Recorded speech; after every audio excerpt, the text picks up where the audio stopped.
പരിശുദ്ധ പരമദിവ്യകാരുണ്യത്തിന് ആരാധനയും സ്തുതിയും പുകഴ്ചയും ഉണ്ടായിരിക്കട്ടെ. പരിശുദ്ധ പരമദിവ്യകാരുണ്യത്തിന് എന്നേരവും ആരാധനയും സ്തുതിയും പുകഴ്ചയും ഉണ്ടായിരിക്കട്ടെ. നമ്മൾ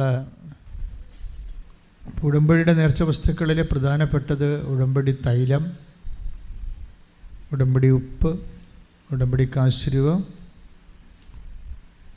പിന്നെ എല്ലാം ബ്ലെസ്ഡ് ആർട്ടിക്കിളാണ്, ഇൻക്ലൂഡിങ് കൃപാസനം പത്രം, എല്ലാം ബ്ലെസ്ഡ് ആർട്ടിക്കിളാണ്. കർത്താവിൻ്റെ ചൈതന്യത്തിന് പ്രതിഷ്ഠിക്കപ്പെട്ടതാണ്.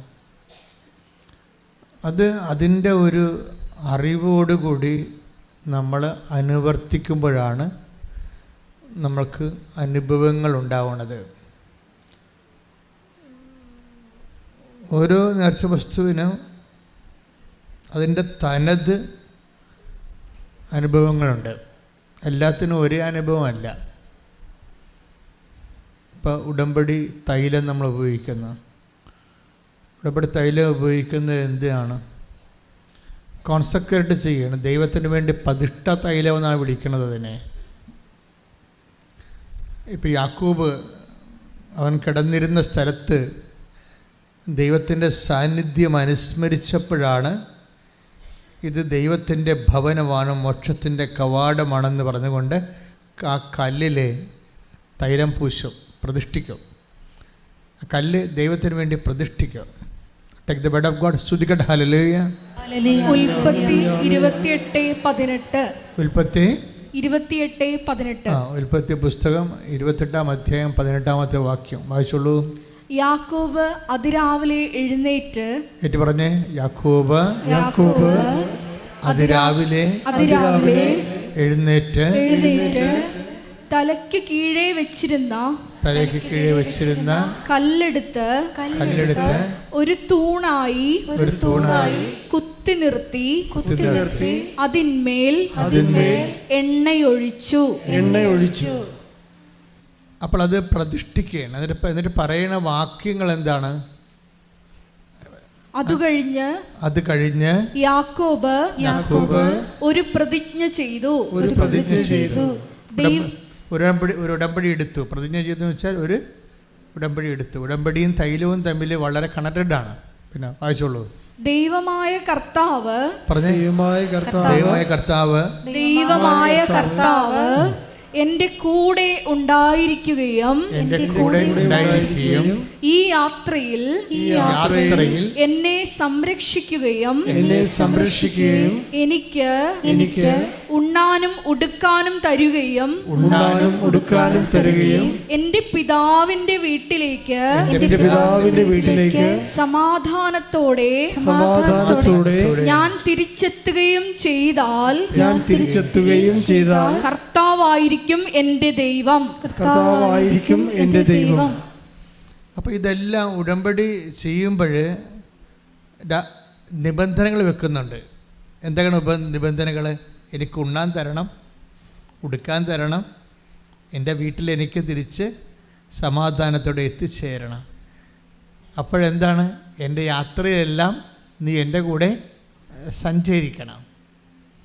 ഇതെല്ലാം നമ്മൾ എല്ലാ ദിവസവും കേൾക്കുന്ന സാക്ഷ്യങ്ങളാണ്. ഉണ്ണാൻ കൊടുക്കുന്നവരുടെ സാക്ഷ്യമുണ്ട്, ഉടുക്കാൻ കൊടുക്കുന്നവരുടെ സാക്ഷ്യമുണ്ട്, സമാധാന വീട്ടിൽ എത്തിച്ച് കൊടുക്കുന്നവരുടെ സാക്ഷ്യമുണ്ട്. അതെല്ലാം ഇപ്പം തന്നെ ഈ ദിവസങ്ങളിൽ വന്നൊരു സാക്ഷ്യം ഒരു മേരി ഗ്രേസിൻ്റെ സാക്ഷ്യമാണ്. മേരി ഗ്രേസ് തൈലമൊക്കെ പൂശി ആണ് PSC ടെസ്റ്റിന് പോണത്. അപ്പം ടെസ്റ്റ് സംഭവിച്ച കാര്യങ്ങൾ പറയുകയാണ്. ഇവളുടെ വയസ്സൊക്കെ കൂടി പല PSC പരീക്ഷകളും തോറ്റു. ഇതൊരു ലാസ്റ്റ് ഓപ്ഷനാണ്. ഉണ്ണാനും ഉടുക്കാനും വേണ്ടിയുള്ള പദ്ധതിക്കുള്ള അവസാനത്തെ ഒരു യാത്രയാണ്. ആദ്യം എന്താ ചെയ്യണത്? യാക്കോബ് ചെയ്ത പോലെ തൈലം പൂശും, പ്രതിഷ്ഠിക്കും. നമ്മൾ തൈലം നെറ്റിക്ക് പൂശുന്നത് എന്തിനാണ്? ഞാൻ ദൈവത്തിന് പ്രതിഷ്ഠിക്കപ്പെട്ടവളാണ്. ക്ലിയർ അല്ലേ? ഞാൻ ദൈവത്തിന് പ്രതിഷ്ഠിക്കപ്പെട്ടവനാണ്. അതാണ് തൈലം പൂശുന്നത്. നമ്മൾ രാവിലെ ഉടമ്പടി തൈലം എടുത്ത് പൂശുമ്പോൾ ഉദ്ദേശിക്കുന്നത്, ഒന്ന് ഞാൻ ഉടമ്പടി ചെയ്ത ആളാണ്, രണ്ടാമത്തത് ഉടമ്പടി വഴി ഞാൻ ദൈവത്തിന് പ്രതിഷ്ഠിക്കപ്പെട്ടവനാണ്. അപ്പോൾ സ്വാഭാവികമായിട്ടും ദൈവത്തിൻ്റെ ഉടമസ്ഥതയിലുള്ള ആളാണ് നമ്മൾ, അല്ലേ? അതാണ് ആദ്യമേ നാം പറയുന്നത്. ഇതെല്ലാം വിശ്വാസത്തിൻ്റെ പ്രയോഗങ്ങളാണ്. അച്ഛൻ നിങ്ങളോട് നേരത്തെ പറഞ്ഞിട്ടുണ്ട്, വിശ്വാസം നമുക്ക് വിശ്വാസത്തിൻ്റെ കൈമാറ്റം എന്തൊക്കെയാണ്. നമുക്ക് വിശ്വാസം എക്സ്പ്ലെയിൻ ചെയ്യുന്നത്, വെളിപ്പെടുത്തുന്നത്, എക്സ്പ്ലിസിറ്റ് ആക്കുന്നത്, നമുക്ക് വിശ്വാസം ബാഹ്യമായി പ്രകടിപ്പിക്കുന്നത് 3 തരത്തിലാണ്. എന്താണ്? വിശ്വാസം പ്രാർത്ഥനയിലൂടെ നമുക്ക് പ്രകടിപ്പിക്കാം. പിന്നെ എന്ത് ചെയ്യണം? വിശ്വാസം നമുക്ക് പ്രഖ്യാപിക്കാം. പിന്നെ എന്ത് ചെയ്യാം? വിശ്വാസം നമുക്ക് പ്രയോഗിക്കാം. ഉടമ്പടിക്ക് വരുന്ന ഒരു പ്രശ്നം എന്ന് വെച്ച് കഴിഞ്ഞാൽ, നമ്മൾ വ്യത്യസ്തമായ കാലാവസ്ഥകളിലും സാഹചര്യങ്ങളിലും ഈ 3 കാര്യവും ചെയ്യും. നമ്മൾ സാധാരണ ആധ്യാത്മിക വിഷയങ്ങളിൽ ഈ 3 കാര്യവും ആൾക്കാർ ചെയ്യത്തില്ല, പ്രത്യേകിച്ച് പ്രയോഗിക്കത്തില്ല. പ്രയോഗിക്കാൻ വേണ്ടി അവരുടെ കയ്യിൽ ഒന്നും കുറവാണ് കാര്യങ്ങളുള്ളത്. ഉടമ്പടിയിൽ പ്രയോഗിക്കാൻ ഒത്തിരി കാര്യങ്ങളുണ്ട്. ഉടമ്പടി തൈലം പ്രയോഗിക്കാനുള്ളതാണ്, ഉടമ്പടി ഉപ്പ് പ്രയോഗിക്കാനുള്ളതാണ്, പിന്നെ എന്തെല്ലാം കാര്യങ്ങൾ അതിൻ്റെ അകത്ത് വേറെ ആൾക്കാർ വ്യത്യസ്തമായ രീതിയിൽ ഉടമ്പടി കാശിരും ഒക്കെ. അപ്പോൾ പ്രയോഗിക്കുമ്പോൾ അതിൻ്റെ അകത്ത് ഇംപ്ലിസിറ്റായിട്ട് വരുന്ന ഉള്ളടങ്ങിയിരിക്കുന്നൊരു കാര്യമുണ്ട്. പ്രാർത്ഥനയുണ്ട്, അതിൻ്റെ അകത്ത് പ്രഖ്യാപനമുണ്ട്. പ്രയോഗത്തിൻ്റെ ഒരു ഗുണം അതാണ്. പ്രാർത്ഥനയിൽ ചിലപ്പോൾ പ്രയോഗം ഉണ്ടാകത്തില്ല, പക്ഷെ പ്രയോഗത്തിൽ പ്രാർത്ഥന ഉണ്ടാവും, പ്രഖ്യാപനം ഉണ്ടാവും. അതാണ് നേർച്ച വസ്തുക്കളുടെ പ്രത്യേകത. അതാണ് നേർച്ച വസ്തുക്കൾ. അപ്പോൾ ഈ മോളെന്താ ചെയ്യണത്? ഉടമ്പടി തൈലം എടുത്ത് നെറ്റിക്ക് ചാർത്തിയിട്ടാണ് പ്രതിഷ്ഠിച്ചത്. തന്നെ പ്രതിഷ്ഠിച്ചിട്ടാണ് ഈ PSC ടെസ്റ്റിന് പോകുന്നത്. അവസാന യുദ്ധമാണ്. ഈ PSC ടെസ്റ്റ് അവർക്ക് എഴുതാൻ പറ്റത്തില്ല, ഏജ് ഓവറായിപ്പോയി. പക്ഷേ സംഭവിക്കുന്നത് അവർക്ക് സങ്കടകരമായ ചില അനുഭവങ്ങളാണ് അവിടെ സംഭവിച്ചത്. എന്താണ്? 15 ക്വസ്റ്റ്യൻ അവൾ കണ്ടില്ല എഴുതി തീർന്നപ്പോഴേ. എന്താപത്താണെന്ന് നോക്കിയേ. ആപത്ത് ഓട്ടോറിക്ഷയെ വിളിച്ച് വരിക.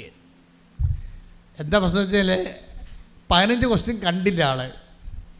പരീക്ഷ കഴിഞ്ഞ ആൾ പുറത്തിറങ്ങിയപ്പോഴാണ് അയ്യോ എന്ന് പറഞ്ഞ് വെട്ടി പോയി. 15 ക്വസ്റ്റ്യൻ 2-3 ക്വസ്റ്റ്യൻ അല്ലേ, 15 ക്വസ്റ്റ്യൻ. അപ്പോൾ പിന്നെ എന്താ, തന്നെയല്ല ഇതെല്ലാം അറിയാവുന്നതാണ് ആളിനെ. അതോർത്തപ്പോൾ പിന്നെ കണ്ണിൽ നിന്ന് ചോരയാണ് വരണത്. ഇതെല്ലാം അറിയാവുന്ന സംഭവമാണ്, എല്ലാം അറിയാവുന്ന സംഭവമാണ് കാണാതെ പോയത്. അപ്പോൾ നമ്മൾ ഓർക്കും, ഇത്രയും ഞാൻ ഉടമ്പടിയും എടുത്ത് ഇത്രയും കഷ്ടപ്പെട്ട് പോയിട്ടും അവസാനം ദൈവം എന്നെ ഇത് മറച്ച് കളഞ്ഞല്ല എന്ന് ഓർക്കും. ദൈവത്തിന് അങ്ങനെ ഒരു സംഭവമുണ്ട്, മറച്ച് കളഞ്ഞ പരിപാടി. പണ്ട് ശൂന്യംകാരി വരുമ്പോൾ ശൂന്യംകാരിയുടെ മകൻ മരിച്ച്. അപ്പോൾ ശൂന്യംകാരി കരഞ്ഞു പിടിച്ച് മലയിറങ്ങി വരുന്നത് ഏലിയ പ്രവാചകൻ അകലെയെന്ന് കണ്ട്, ശൂന്യംകാരി, കർത്താവ് അവളുടെ കാര്യം എന്നിൽ നിന്ന് മറച്ച് കളഞ്ഞല്ലോ എന്ന് നെടുവീർപ്പിട്ട് സങ്കടപ്പെടുകയാണ്. അവളുടെ കാര്യത്തിൽ അവളുടെ കുഞ്ഞ് മരിച്ചു, അതാണ് പ്രശ്നം. കുഞ്ഞ് മരിക്കണ കാര്യം ഈ ഏലിയ പ്രവാചകൻ പ്രാർത്ഥിച്ചിട്ടാണ് കുഞ്ഞ് ജനിച്ചത്. പക്ഷെ മരിക്കാൻ പോണ കാര്യം ഏലിയ പ്രവാചകനോട് പറഞ്ഞില്ല, മറച്ചു കളഞ്ഞു. Take the word of God. സ്തുതിക്കട്ടെ. ഹല്ലേലൂയ, ഹല്ലേലൂയ, ഹല്ലേലൂയ. 2 രാജാക്കന്മാർ 4:27. 1 രാജാക്കന്മാർ 2:27 വായിച്ചോളൂ. അവൾ മലയിൽ ദൈവപുരുഷന്റെ അടുത്തെത്തി അവന്റെ പാദങ്ങളിൽ പിടിച്ചു. അവളെ തള്ളി മാറ്റുന്നതിന് ഗഹസി മുൻപോട്ട് വന്നു. എന്നാൽ ദൈവപുരുഷൻ പറഞ്ഞു, അവളെ തടയരുത്, അവൾ കഠിന ദുഃഖത്തിലാണ്. കർത്താവ് അത് എന്നിൽ നിന്ന് മറച്ചിരിക്കുന്നു, എന്നെ അറിയിച്ചിട്ടില്ല. ഈ ദൈവത്തിൻ്റെ സ്നേഹം ചില സമയത്ത് നമ്മളെ മറച്ചും കളയും. അപ്പം നിങ്ങൾക്ക് എന്തെങ്കിലും കാര്യം ദൈവമേ ഇത് ദൈവത്തിന് അറിയാമായിരുന്നല്ലോ, എന്നിട്ടും പിന്നെ നീ എന്താണ് എന്നോട് ഇങ്ങനെ ചെയ്തത്, എനിക്കൊരു ക്ലൂ തന്നിരുന്നെങ്കിൽ ഞാൻ തീർച്ചയായിട്ടും വിസക്ക് പൈസ കൊടുക്കത്തില്ലായിരുന്നു. ഇപ്പം 4 ലക്ഷം പോയില്ലേ, നീ അതിൽ നിന്നത് മറച്ച് കളഞ്ഞില്ലേ എന്ന് ചോദിക്കാം. നമുക്ക് ദൈവത്തോട് എന്ത് ചോദ്യങ്ങൾ വേണമെങ്കിൽ ചോദിക്കാം. പക്ഷേ എൻ്റെ ഒരു അഭിപ്രായത്തിൽ ഒന്നും ചോദിക്കാതിരിക്കുന്നതാണ് നല്ലത്. എന്താ കാര്യം ചെയ്യുന്നത്? ദൈവത്തിനോട് സ്നേഹമുള്ളവരെ, ദൈവം ഇതിൻ്റെ അകത്ത് കക്ഷിയാണെങ്കിൽ നിങ്ങൾക്ക് അബദ്ധം വന്നാൽ മിണ്ടാതിരിക്കുന്നതാണ് നല്ലത്. നിങ്ങൾ ചില പരിപാടിയൊക്കെ ചെയ്യണത് ദൈവമായിട്ട് ബന്ധമില്ലല്ലോ. അത് നിങ്ങൾ ആരെങ്കിലും കൂട്ടുകാർ വന്ന് പറഞ്ഞ് ഞാൻ പോകുന്നുണ്ട് നീയും പോര്, നല്ല ഏജൻ്റാണെന്നൊക്കെ പറയുമ്പോൾ നിങ്ങൾ അവളെ സൂചിപ്പിക്കാൻ വേണ്ടി കാശ് കൊണ്ടേ കൊടുക്കണതാണ്. അതിന് ദൈവം കക്ഷിയല്ല അതിൻ്റെ അകത്ത്. പക്ഷേ നിങ്ങൾ ഉടമ്പടി എടുത്തതിന് ശേഷം ദൈവം നിങ്ങളുടെ ജീവിതത്തിൻ്റെ വിഷയത്തിൽ കക്ഷിയാകുകയാണ്. നിങ്ങളൊരു കക്ഷി, ദൈവം ഒരു കക്ഷി, ബൈലാറ്ററൽ ആയിട്ടുള്ള എഗ്രിമെൻ്റാണിത്. അങ്ങനെ ഉടമ്പെടുക്കുമ്പോൾ സ്വാഭാവികമായിട്ട് നിങ്ങൾ ദൈവനിരീക്ഷണത്തിലാണ്. അതിലെന്തെങ്കിലും ഒരു അബദ്ധം വന്ന് ലാഗ് ചെയ്യണമെങ്കിൽ എൻ്റെ മക്കളെ എടുത്തോ പിടിച്ചോ എന്ന് പറഞ്ഞ് ദൈവത്തിൻ്റെ കഴുത്തേക്ക് കയറരുത്. മണ്ടത്തരമാണത്. എന്താ വെച്ചാൽ കാര്യം, കർത്താവിന് അതിനേക്കാൾ ബെറ്റർ സെലക്ഷൻ ഉണ്ടെന്ന് അർത്ഥം. അമ്മയുടെ ഒരു ഏറ്റവും വലിയ പ്രശ്നം ഇതാണ്, കുരിശ് പെരുകുമ്പോൾ അമ്മ മിണ്ടത്തില്ല. എൻ്റെ മക്കളെ ഒരു കാര്യം നിങ്ങൾ മനസ്സിലാക്കണം. അതായത് നിങ്ങൾ എപ്പോഴും cash and kind physical favours മാത്രമാണ് ദൈവത്തിൽ നിന്ന് കിട്ടണമെന്ന് പറഞ്ഞുകൊണ്ട് നിങ്ങൾ ദൈവത്തെ സമീപിക്കരുത്. It is not sense. ദൈവത്തിൽ നമുക്ക് ലഭിക്കാൻ സാധ്യതയുള്ളത് എന്താണ്? The power of the Almighty, ദൈവത്തിൻ്റെ ശക്തിയാണ്. ദൈവത്തിൻ്റെ ശക്തി നമുക്ക് ലഭിച്ചാൽ ജീവിതത്തിൻ്റെ എന്ത് കാര്യത്തിന് വേണ്ടി വേണമെങ്കിലും അത് ഉപയോഗിക്കാൻ പറ്റും. അതിന് കൃപ എന്താണെന്നാണ് വിളിക്കുന്നത്. ഫിസിക്കൽ ഫേവേഴ്സിനെ നമ്മൾ അനുഗ്രഹങ്ങളെന്നാണ് വിളിക്കുന്നത്. നിങ്ങൾ പലപ്പോഴും ദൈവത്തോട് തട്ടുപിടുത്തത്തിന് പോണത് അനുഗ്രഹങ്ങൾ നഷ്ടപ്പെടുന്നത് കൊണ്ടാണ്. അനുഗ്രഹങ്ങൾ ദൈവത്തിന് മുമ്പിൽ ഒരു വിലയുമില്ല. അത് ദൈവം ആർക്ക് വേണമെങ്കിലും കൊടുക്കും. നിരീശ്വരവാദിക്ക് വേണമെങ്കിലും അനുഗ്രഹം കൊടുക്കും. ഞാൻ പണ്ട് നിങ്ങളോട് പറഞ്ഞിട്ടുള്ളതാണ്, ജനറ്റിക്കൽ ബ്ലെസ്സിങ്സ് ഉള്ളതാണെന്ന്. ജനറ്റിക്കൽ ബ്ലെസ്സിങ്സ് അല്ലേ, ജനിതക ആനുകൂല്യം എന്ന് പറയും. എന്താണത്? ജനിപ്പിച്ചപ്പോൾ തന്നെ ദൈവം കൊടുത്തതാണ്. Take the bed of God, സന്താന പുഷ്ടിയുള്ളവരായി പേരുക. സ്തുതിക്കട്ടെ. ഹല്ലേലൂയ, ഹല്ലേലൂയ, ഹല്ലേലൂയ, ഹല്ലേലൂയ, ഹല്ലേലൂയ, ഹല്ലേലൂയ. യേശുവേ നന്ദി, യേശുവേ സ്തുതി, യേശുവേ ആരാധന. ഹല്ലേലൂയ, ഹല്ലേലൂയ, ഹല്ലേലൂയ. ഉൽപ്പത്തി 17:2. ഉൽപ്പത്തി 17:2. നീയുമായി ഞാൻ എൻ്റെ ഉടമ്പടി സ്ഥാപിക്കും. അത് ഉടമ്പടിയാണ് കേട്ടാ. ദൈവമായിട്ടുള്ള എല്ലാ ഏർപ്പാടുകളും ഉടമ്പടിയാണ്. ഞാൻ നിനക്ക് വളരെയേറെ സന്തതികളെ നൽകും. ഞാൻ നിനക്ക് വളരെയേറെ സന്തതികളെ നൽകും. അതായത് ദൈവത്തെ ജനിതകമെന്ന് പറയുന്നത് ജനിച്ചിപ്പിച്ചപ്പോൾ കൊടുത്തതാണ്. അത് 17:2 അല്ലത്. അത് മനുഷ്യനെ സൃഷ്ടിച്ചപ്പോൾ സന്താന പുഷ്ടിയുള്ളവരായി പെരുകി ഭൂമിയെ കീഴടക്കുവിന്. സ്തുതിക്കട്ടെ. Take the bed of God. സ്തുതിക്കട്ടെ. ഹല്ലേലൂയ, ഹല്ലേലൂയ, ഹല്ലേലൂയ, ഹല്ലേലൂയ, ഹല്ലേലൂയ, ഹല്ലേലൂയ, ഹല്ലേലൂയ. യേശുവേ നന്ദി, യേശുവേ സ്തുതി. ഹല്ലേലൂയ, ഹല്ലേലൂയ, ഹല്ലേലൂയ, ഹല്ലേലൂയ, ഹല്ലേലൂയ, ഹല്ലേലൂയ, ഹല്ലേലൂയ, ഹല്ലേലൂയ. ഉൽപ്പത്തി 1:28. ഉൽപ്പത്തി 1:28. ദൈവം അവരെ ഇങ്ങനെ അനുഗ്രഹിച്ചു. That is blessing, physical favours. ദൈവം പറഞ്ഞ ദൈവം ഇങ്ങനെ അവരെ അനുഗ്രഹിച്ചു. സന്താന പുഷ്ടിയുള്ളവരായി പെരുകുവിൻ. പറഞ്ഞ് സന്താന പുഷ്ടിയുള്ളവരായി പെരുകുവിൻ. സന്താന പുഷ്ടിയുള്ളവരായി പെരുകുവിൻ. ഭൂമിയിൽ നിറഞ്ഞ് അതിനെ കീഴടക്കുവിൻ. ഭൂമിയിൽ നിറഞ്ഞ് അതിനെ കീഴടക്കുവിൻ. അപ്പോൾ ഇതാണ് വിഷയം. 2 കാര്യങ്ങൾക്കാണ് മനുഷ്യന് അനുഗ്രഹങ്ങൾ. ഒന്ന് ഫിസിക്കൽ ഫേവേഴ്സ്, അത് തീർച്ചയായിട്ടും ബോഡി പവറാണ്. സന്താന പുഷ്ടിയൊക്കെ ഉണ്ടാകുന്നതെല്ലാം മസിൽ പവറാണ്. പിന്നെ എന്താണ് പിന്നെ കൊടുത്തിരിക്കുന്നത്? എന്താണ്? ഭൂമിയെ കീഴടക്കുവിൻ. ഭൂമിയിലുള്ള എല്ലാ മനുഷ്യന് ഉണ്ടാകുന്ന എല്ലാ വെല്ലുവിളികളെയും നമുക്ക് അതിജീവിക്കാനുള്ളതാണ്. ശാസ്ത്രമൊക്കെ അങ്ങനെയാണ് വരണത്. ശാസ്ത്രമൊക്കെ വരുന്നത് അങ്ങനെയാണ്. ഭൂമിയെ മനുഷ്യൻ കീഴടക്കുകയാണ്. ഭൂമിയിലെ രോഗാണുക്കളെ, വൈദ്യശാസ്ത്രം ചെയ്യണത് എന്താണ്? ഭൂമിയിലെ രോഗാണുക്കളെ കീഴടക്കുന്നു. അതുപോലെ ഓരോ സംഭവങ്ങളും മനുഷ്യൻ്റെ ജീവിതം, ആയാസപൂർണമായ ജീവിതം അനായാസമാക്കി തീർക്കുന്ന എല്ലാ മെക്കാനിസംസും സയൻസാണ്. അതെല്ലാം ഭൂമിയെ കീഴടക്കലാണ്. നമ്മളൊരു ഉപഗ്രഹം വിടണത് എന്തിനാണ്? അത് ശാസ്ത്രമാണ്. ഇപ്പോൾ ചന്ദ്രനിൽ ഇറങ്ങാൻ പോകുന്ന സമയമാണ്. ഒരു ഈ ദിവസങ്ങളിലാണ്. അപ്പം അങ്ങനെ വരുമ്പോൾ അതൊരു ഭൂമിയെ കീഴടക്കലാണ്. നമ്മളിങ്ങനെ ഉപഗ്രഹങ്ങളൊക്കെ അതുപോലെ തന്നെ ഈ ചന്ദ്രയാനൊക്കെ ചെയ്യുമ്പോൾ നമുക്കുണ്ടാകുന്നത് ശാസ്ത്രജ്ഞാനം വർദ്ധിക്കുകയാണ്. സാങ്കേതിക ജ്ഞാനം വർദ്ധിക്കുകയാണ്. അപ്പോൾ അത് വർദ്ധിക്കുന്ന അനുസരിച്ച് കൊണ്ട് നമുക്ക് ഇപ്പോൾ ഉപഗ്രഹങ്ങൾ തന്നെ വിടുന്ന നമുക്ക് കാലാവസ്ഥയെക്കുറിച്ച് പ്രെഡിക്റ്റ് ചെയ്യാൻ പറ്റും. ഒരു കൊടുങ്കാറ്റ് വരുന്നുണ്ടെങ്കിൽ അത് മനുഷ്യനെ വൈപ്പ് ഔട്ട് ചെയ്ത് കടലിൽ കൊണ്ട് മുക്കിക്കൊന്ന് കളയുന്നുണ്ടെങ്കിൽ ഒരു 10 ദിവസം മുമ്പ് തന്നെ അത് പ്രെഡിക്റ്റ് ചെയ്യും. കത്രീന കൊടുങ്കാറ്റ് വരുന്നുണ്ട്, അത് കേരളത്തിൻ്റെ തീരം തൊടാൻ സാധ്യത. ഉടനെ അത് ഉപഗ്രഹമാണ് പറഞ്ഞു തരണത്. അപ്പോൾ നമ്മൾ ഭൂമിയെ കീഴടക്കുകയാണ്. ശാസ്ത്രം എന്തിനാണ്? അപ്പം ശാസ്ത്രത്തിൻ്റെ എല്ലാ അനുഗ്രഹങ്ങളും ദൈവം കൊടുത്തതാണ്. സയൻസിൻ്റെ എല്ലാ അനുഗ്രഹങ്ങളും മനുഷ്യനും ബുദ്ധി കൊടുത്തപ്പോഴേ ഇവിടെ ജീവിച്ച് ഇത് ഭൂമിയിലുണ്ടാകുന്ന ജീവൻ നിലനിർത്തുന്നതിനെതിരെ നിൽക്കുന്ന എല്ലാ ശക്തികളെയും നമുക്ക് കീഴടക്കാൻ ദൈവം ആദ്യമേ തന്നെ നമുക്ക് ആശീർവാദം തന്നിട്ടുണ്ട്. അതിന് നമ്മൾ ഫിസിക്കൽ ബ്ലെസ്സിങ്സ് എന്നാണ് പറയണത്. അതിനിപ്പോൾ ക്രിസ്ത്യാനി ആകണമെന്ന വിശ്വാസിയാകണമെന്ന ഒരു നിർബന്ധവും ഇല്ല. ആർക്ക് വേണമെങ്കിലും, ഒരു മനുഷ്യനായി കഴിഞ്ഞാൽ ആർക്ക് വേണമെങ്കിലും ഈ ഫിസിക്കൽ ബ്ലെസ്സിങ്സ് കിട്ടും. ഇപ്പം എല്ലാവർക്കും വിശ്വാസമില്ലാത്ത എന്തുമാത്രം മനുഷ്യരാണ് ഉള്ളത് ഇല്ലേ? അവർക്ക് ഫിസിക്കൽ ബ്ലെസ്സിങ്സ് ഇല്ലേ? അവർക്ക് എന്തുമാത്രം അനുഗ്രഹമുണ്ട്. അത് ദൈവം ആദ്യമേ കൊടുത്തിരിക്കുന്നതാണ്. അവരംഗീകരിക്കുന്നില്ല എന്നുള്ളത് അതവരുടെ മാനസിക പരിമിതികളാണ്. അതിന് ദൈവത്തിനൊന്നും ചെയ്യാനില്ല. പക്ഷേ ദൈവം ഇതെല്ലാം കണ്ട് പരിപാലനയുടെ ഭാഗമായി നേരിട്ട് കൊടുക്കുന്നതാണ്. ഇതെല്ലാം സന്താനപുഷ്ടിയുടെ പെരുകണം, പിന്നെ എന്താ ഭൂമിയെ കീഴടക്കണം. ഇതാണ് ഫിസിക്കൽ ബ്ലെസ്സിങ്സ് എന്ന് പറയുന്നത്. ഇതിന് പ്രാർത്ഥിക്കേണ്ട പോലും കാര്യമില്ല. എന്തിനാ പ്രാർത്ഥിക്കണത്? പ്രാർത്ഥിച്ചില്ലെങ്കിലും ഇതൊക്കെ കിട്ടാവുന്നേ ഉള്ളൂ. പിന്നെ നമ്മളെ ആരാണ് ഈ പ്രാർത്ഥിക്കണത്? ഇതിനകത്ത് തന്നെ മെരിറ്റ് ഒരു വിഷയം കോമ്പറ്റീഷൻ സബ്ജക്റ്റ് ആയി കഴിഞ്ഞാൽ ഇപ്പോൾ നമ്മളിപ്പോൾ നിങ്ങൾക്ക് ആർട്ടിഫിഷ്യൽ ഇൻ്റലിജൻസിനെ പഠിക്കണം. That's okay. നിങ്ങൾക്ക് അതിനുള്ള ഭൂമിയെ കീഴടക്കാൻ കർത്താവ് അനുഗ്രഹിച്ചിട്ടുണ്ട്. പക്ഷേ എന്താ പ്രോബ്ലം വന്നിരിക്കണത്? എന്താ? ആർട്ടിഫിഷ്യൽ ഇൻ്റലിജൻസ് പഠിക്കണം നിങ്ങൾക്ക്, അതിൻ്റെ സീറ്റ് കുറവാണ്. കാര്യം പുതിയ സബ്ജക്റ്റ് ആയത് കാരണം, എല്ലായിടത്തും അതിന് പറ്റിയ ലാബോറട്ടറീസ് കുറവായ കാരണം നമുക്ക് യൂണിവേഴ്സിറ്റികളിൽ, ഇന്ത്യൻ യൂണിവേഴ്സിറ്റികളിൽ ചിലയിടത്തൊക്കെ സീറ്റ് കുറവാണ്. പക്ഷേ എല്ലാവരും ഇപ്പോൾ പണ്ട് ബികോമിന് ഇടിച്ച് കയറിയ ആൾക്കാരെല്ലാം ഇപ്പോൾ ആർട്ടിഫിഷ്യൽ ഇൻ്റലിജൻസിലേക്ക് ഇടിച്ച് കയറുകയാണ്. എന്താ? പക്ഷേ സീറ്റില്ല അവിടെ കോമ്പറ്റീഷൻ വരുന്നു. കോമ്പറ്റീഷൻ വരുമ്പോൾ എന്താ പ്രശ്നം?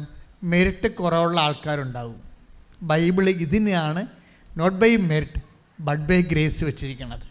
പിടിയാ ബ്ലെസ്സിങ്. അതായത് ഒരു വിഷയം നമ്മൾക്ക് ബ്ലെസ്സിങ്സിൻ്റെ ആ ചുറ്റുവട്ടങ്ങളിൽ നിന്ന് ചിലപ്പോൾ തെന്നി മാറും. കാര്യം എന്താണ്? ആൾക്കാരുടെ എണ്ണം കൂടും, മെറിറ്റുള്ള ആൾക്കാരുടെ എണ്ണം കൂടും, റാങ്ക് ലിസ്റ്റുള്ള ആൾക്കാരുടെ എണ്ണം കൂടുമ്പോൾ പക്ഷേ സീറ്റ് കുറവാകും. അപ്പോൾ എന്ത് പറ്റും? മെറിറ്റില്ലാത്ത ഈ മെറിറ്റെന്ന് പറയണ മെറിറ്റ് ഉണ്ടെങ്കിലും സീറ്റില്ലാത്ത കാരണം മെറിറ്റില്ലാത്ത പോലെയാകും. അങ്ങനെ വരുമ്പോൾ എന്ത് പറ്റും? നോട്ട് ബൈ മെറിറ്റ് ആകും. അപ്പോൾ അതിന് ദൈവം വെച്ചിരിക്കുന്ന ഓപ്ഷനാണ് not by merit but by grace. നിൻ്റെ മെറിറ്റ് കൊണ്ടല്ല, എൻ്റെ കൃപ കൊണ്ടാണെന്ന്. ഹാർക്ക എന്ന് പറഞ്ഞ ഡൽഹി സെറ്റിലായിട്ടുള്ള ഒരു മലയാളി ഒരു സാക്ഷ്യം പറഞ്ഞ്. ഹാർക്ക, അവിടെ അമ്മയുടെ പേര് സോഫിയ എന്ന്. അവിടെ പ്രശ്നം വെച്ചാൽ അവർക്ക് UN സ്റ്റാഫിൽ മത്സരിക്കണവരെ UN സ്റ്റാഫായിട്ട് പരീക്ഷ എഴുതുകയാണ്. അപ്പോൾ UN സ്റ്റാഫ് എന്ന് പറയുമ്പോൾ അതിൻ്റെ ഒരു ടൈം എന്ന് പറയുന്നത് അത് സെലക്ഷൻ കിട്ടിയ അതിൻ്റെ ടൈം 6 മാസമാണ്. പോസ്റ്റർ ചെയ്ത് കഴിഞ്ഞാൽ 6 മാസം വേണം അത്. പക്ഷേ UN സ്റ്റാഫ് എന്ന് പറയുമ്പോൾ എന്തുമാത്രം എല്ലാ രാജ്യങ്ങളിലുമുള്ള ആൾക്കാരാണ് UN സ്റ്റാഫിന് വേണ്ടി ആപ്ലിക്കേഷൻ കൊടുത്ത് എക്സാം ഫേസ് ചെയ്യണത്. അപ്പോൾ അവിടെ എന്നാ ചെയ്യണത്? അവളുടെ അമ്മ ഉടമ്പടി എടുത്തിട്ടുണ്ട്. അതാണ് അവിടെ ഗ്രേസ് എന്ന് പറയുന്നത്. ഉടമ്പടി എടുത്തിട്ടുണ്ട്. അപ്പോൾ അമ്മ ഉറപ്പായിട്ട് പറയും നിനക്കിത് കിട്ടും. അപ്പോൾ എന്താണ് ഇവൾ അറ്റൻഡ് ചെയ്യണമെന്നുള്ളത് ഇവൾക്ക് കോൺഫിഡൻസ് ഇല്ല. അതുകൊണ്ട് ഇവൾ ഹാർക്ക അമ്മയോട് പറയും ഞാനൊരു കാര്യം ചെയ്തിട്ടുണ്ട്, അമ്മ അത് എന്നോട് ചോദിക്കരുത്, എന്താണ് കാര്യമെന്ന് ചോദിക്കരുത്. കാര്യം എന്താണെന്ന് തോക്കുമെന്നറിയാം. ഇവൾക്ക് ഇങ്ങനെയുള്ള സ്റ്റുഡൻസിനുള്ള കുഴപ്പം താൻ തോറ്റുമെന്ന് മറ്റുള്ളവർ അറിയണത് ഭയങ്കര ഷെയിമാണ്. അതാണ് അമ്മയോട് നേരത്തെ ജാമ്യം എടുക്കുവോള്. അമ്മ എന്താ അമ്മയോട് പറഞ്ഞത്? ഞാനൊരു കാര്യം ചെയ്തിട്ടുണ്ട്, പക്ഷെ അമ്മ ഞാൻ എന്താണ് ചെയ്തിരിക്കണമെന്ന് എന്നോട് ചോദിക്കരുത്. ഇവൾ UN ടെസ്റ്റ് എഴുതിയിരിക്കണതാണ് സംഭവം. ഇവളെങ്ങനെ തോക്കുന്നൊക്കെ ഉറപ്പാണ്. തോറ്റുപോയാൽ താൻ തോറ്റതാണെന്ന് അമ്മ പോലും അറിയരുത്. അപ്പം ചിലർക്കൊക്കെ അങ്ങനെയുള്ള ഒരു മാനസികാവസ്ഥ ഉണ്ട്. ഇത് മോശമായൊരു മാനസികാവസ്ഥയാണ്. മനസ്സിലായില്ലേ? ഞാൻ തോറ്റതാണെന്ന് അമ്മ പോലും അറിയരുതെന്ന് പറയുന്ന ഒരു മാനസികാവസ്ഥയില്ലേ? It is against spirituality. നമ്മുടെ ആധ്യാത്മികതയെതിരാണ്. ഞാൻ ഇപ്പോൾ നമുക്ക് പഠിക്കാൻ വരുന്ന കുഞ്ഞുങ്ങളില്ലേ, പഠിക്കാൻ വരുന്ന, അതായത് പരീക്ഷയ്ക്ക് എഴുതാൻ വരുന്ന പ്രൊഫഷണൽസിൻ്റെ ശിരസിൽ ഞാൻ തൈലം പൂശും, നെറ്റിയിലും പൂശും. എന്തിനങ്ങനെ പൂശണമെന്ന് വെച്ച് കഴിഞ്ഞാൽ, ഞാൻ അവർക്കൊരു ഉപദേശം കൊടുക്കും. നിങ്ങൾക്ക് കോൺഫിഡൻസ് ഉണ്ടാവരുത്. ശരിക്കും എന്താ കാര്യം? കോൺഫിഡൻസ് അല്ല നമുക്ക് വേണ്ടത്. നമുക്ക് വേണ്ടത് ദൈവാശ്രയമാണ് വേണ്ടത്. കോൺഫിഡൻസ് എന്ന് പറയുമ്പോൾ അതിനൊരു കുഴപ്പമുണ്ട്. എന്ന് പറഞ്ഞ് നിങ്ങൾ കോൺഫിഡൻസ് കളയണമെന്നല്ല ഞാൻ പറയണത്. സ്പിരിച്വലി സ്പീക്കിംഗ് കോൺഫിഡൻസിന് വലിയ സ്കോറിങ് ഇല്ല. കോൺഫിഡൻസിന് നിങ്ങൾക്ക് ഞാനിപ്പോൾ ഏറ്റവും നല്ലവണ്ണം നടത്തിയിട്ടുള്ള അഭിഷേക കൺവെൻഷനൊക്കെ ഞാൻ വഴിനീളെ ഛർദ്ദിച്ച് അവശനായി എന്നെ ആൾക്കാർ പിടിച്ചുകൊണ്ട് പോയൊക്കെ അവിടെ കൊണ്ട് ഗ്രൗണ്ടിൽ ഇറക്കിയിട്ടുള്ള ചരിത്രങ്ങളുണ്ട്. അപ്പോൾ എനിക്കറിയാം എൻ്റെ തലയിലൊന്നുമില്ല, ഞാൻ പഠിച്ചതൊക്കെ മറന്നുപോയി, എനിക്ക് കോൺഫിഡൻസ് ഇല്ല. പക്ഷേ ഞാനൊരു നടത്തിയിട്ടുള്ള, ഇപ്പോഴല്ലേ ഞാൻ പുറത്ത് പോകാത്തത്, പണ്ട് എപ്പോഴും കൺവെൻഷൻ നടത്താൻ വേണ്ടി ഓരോ സ്ഥലത്ത് പോകും. പക്ഷേ പോകുമ്പോൾ എന്താ വെച്ചാൽ നമ്മളിപ്പോൾ എനിക്ക് ഇടവക, അല്ലെങ്കിൽ ഞാനൊരു റിലീജിയസ് അല്ലല്ലോ, ഇടവക വികാരിയല്ലേ. അപ്പോൾ ഇടവക വികാരി ആകുമ്പോൾ മിക്കവാറും മരിപ്പ്, കല്യാണം, ആ സമയത്ത് ഇറങ്ങുമ്പോഴായിരിക്കും ചിലപ്പോൾ ലാസ്റ്റ് സാക്രാമെൻ്റെന്നും പറഞ്ഞ ആൾക്കാർ വരുന്നത്. കടലോരത്താണ് ഇരിക്കണമെങ്കിൽ വള്ളം വെച്ചിരിക്കാൻ വരും. ഭയങ്കര തലവേദന പിടിച്ച പരിപാടിയായിരുന്നു. വെച്ചാൽ നമുക്ക് ടെൻഷനായിരിക്കും എപ്പോഴും. നമ്മളിപ്പോൾ 6 മണിക്ക് കൺവെൻഷനിൽ കയറണം. അപ്പം നാട്ടിൽ നിന്ന് ഇറങ്ങുമ്പോൾ തന്നെ 3 മണിയാകും. വേറെ വല്ല ജില്ലയിൽ എറണാകുളത്ത് എവിടെയെങ്കിലുമൊക്കെ ഇരിക്കും. അപ്പോൾ ഇവിടുന്ന് ഇറങ്ങുമ്പോൾ തന്നെ അപ്പന അസുഖമായിട്ട് കിടക്കണം, ഒന്നുകൂടി കത്ത കൊടുക്കണമെന്ന് പറയും. അപ്പോൾ പിന്നെ എന്ത് ചെയ്യും? ആദ്യം വെച്ചാൽ അവൻ്റെ പുറകെ പോകും. അത് ചെയ്തിട്ട് വന്നിട്ടാണ് പിന്നെ പോകുമ്പോൾ സമയം തെറ്റിപ്പോവും. പിന്നെ ഇവിടുന്ന് അവിടം വരെ ജവമാല ചൊല്ലിക്കൊണ്ടിരിക്കും. ടെൻഷനാണേ, എന്ത് പറയണമെന്ന് അറിയത്തില്ല, ടെൻഷനാണ്. അതുകൊണ്ട് ജവമാല ചൊല്ലും. അപ്പോൾ നമ്മുടെ കോൺഫിഡൻസ് പോയി. ഞാൻ എൻ്റെ അനുഭവത്തിൽ നിന്നാണ് നിങ്ങളോട് പറയണത്. ഓരോ കാര്യങ്ങൾ, പല കാര്യങ്ങൾക്കും കോൺഫിഡൻസ് പോകണമെന്നാണ് എനിക്ക് തോന്നുന്നത്. ദൈവം ഒരു മനുഷ്യനെ രക്ഷിക്കാൻ വേണ്ടി, അവനെ സഹായിക്കാൻ വേണ്ടി ഇരിക്കുമ്പോൾ പലപ്പോഴും ചെയ്യണത് കോൺഫിഡൻസ് കളയുകയേ ചെയ്യത്തുള്ളൂ. കോൺഫിഡൻസിൻ്റെ പ്രശ്നം അതൊരു വാതിലാണ്. ശരിക്കും ഒരു അടഞ്ഞ വാതിലാണ്. ദൈവത്തെ സംബന്ധിച്ച് ഇത് എവർ ഓപ്പൺ ആയിരിക്കണം. ഇപ്പോൾ ഇവളുടെ പ്രശ്നം എന്താണ്? അവളുടെ കോൺഫിഡൻസ് പോയി. ആരുടെ? ഈ തുമ്പൊളിക്കാരത്തിയുടെ മേരി ഗ്രേസിൻ്റെ. അവൾക്ക് എന്താ കോൺഫിഡൻസ് കളഞ്ഞത്? ആ 15 ക്വസ്റ്റ്യൻ അവൾക്ക് അറിയാവുന്നതായിരുന്നു. ആ 15 ക്വസ്റ്റ്യൻ വിട്ടുപോയി, കണ്ടില്ല. ദൈവകൃപ എപ്പോഴും നമ്മളെ തിരക്കി വരുമ്പോൾ ആ സമയത്ത് നമുക്ക് കോൺഫിഡൻസ് ഇല്ലാത്തവരായിട്ടാണ് നമ്മൾ കണ്ടെത്തുന്നത്.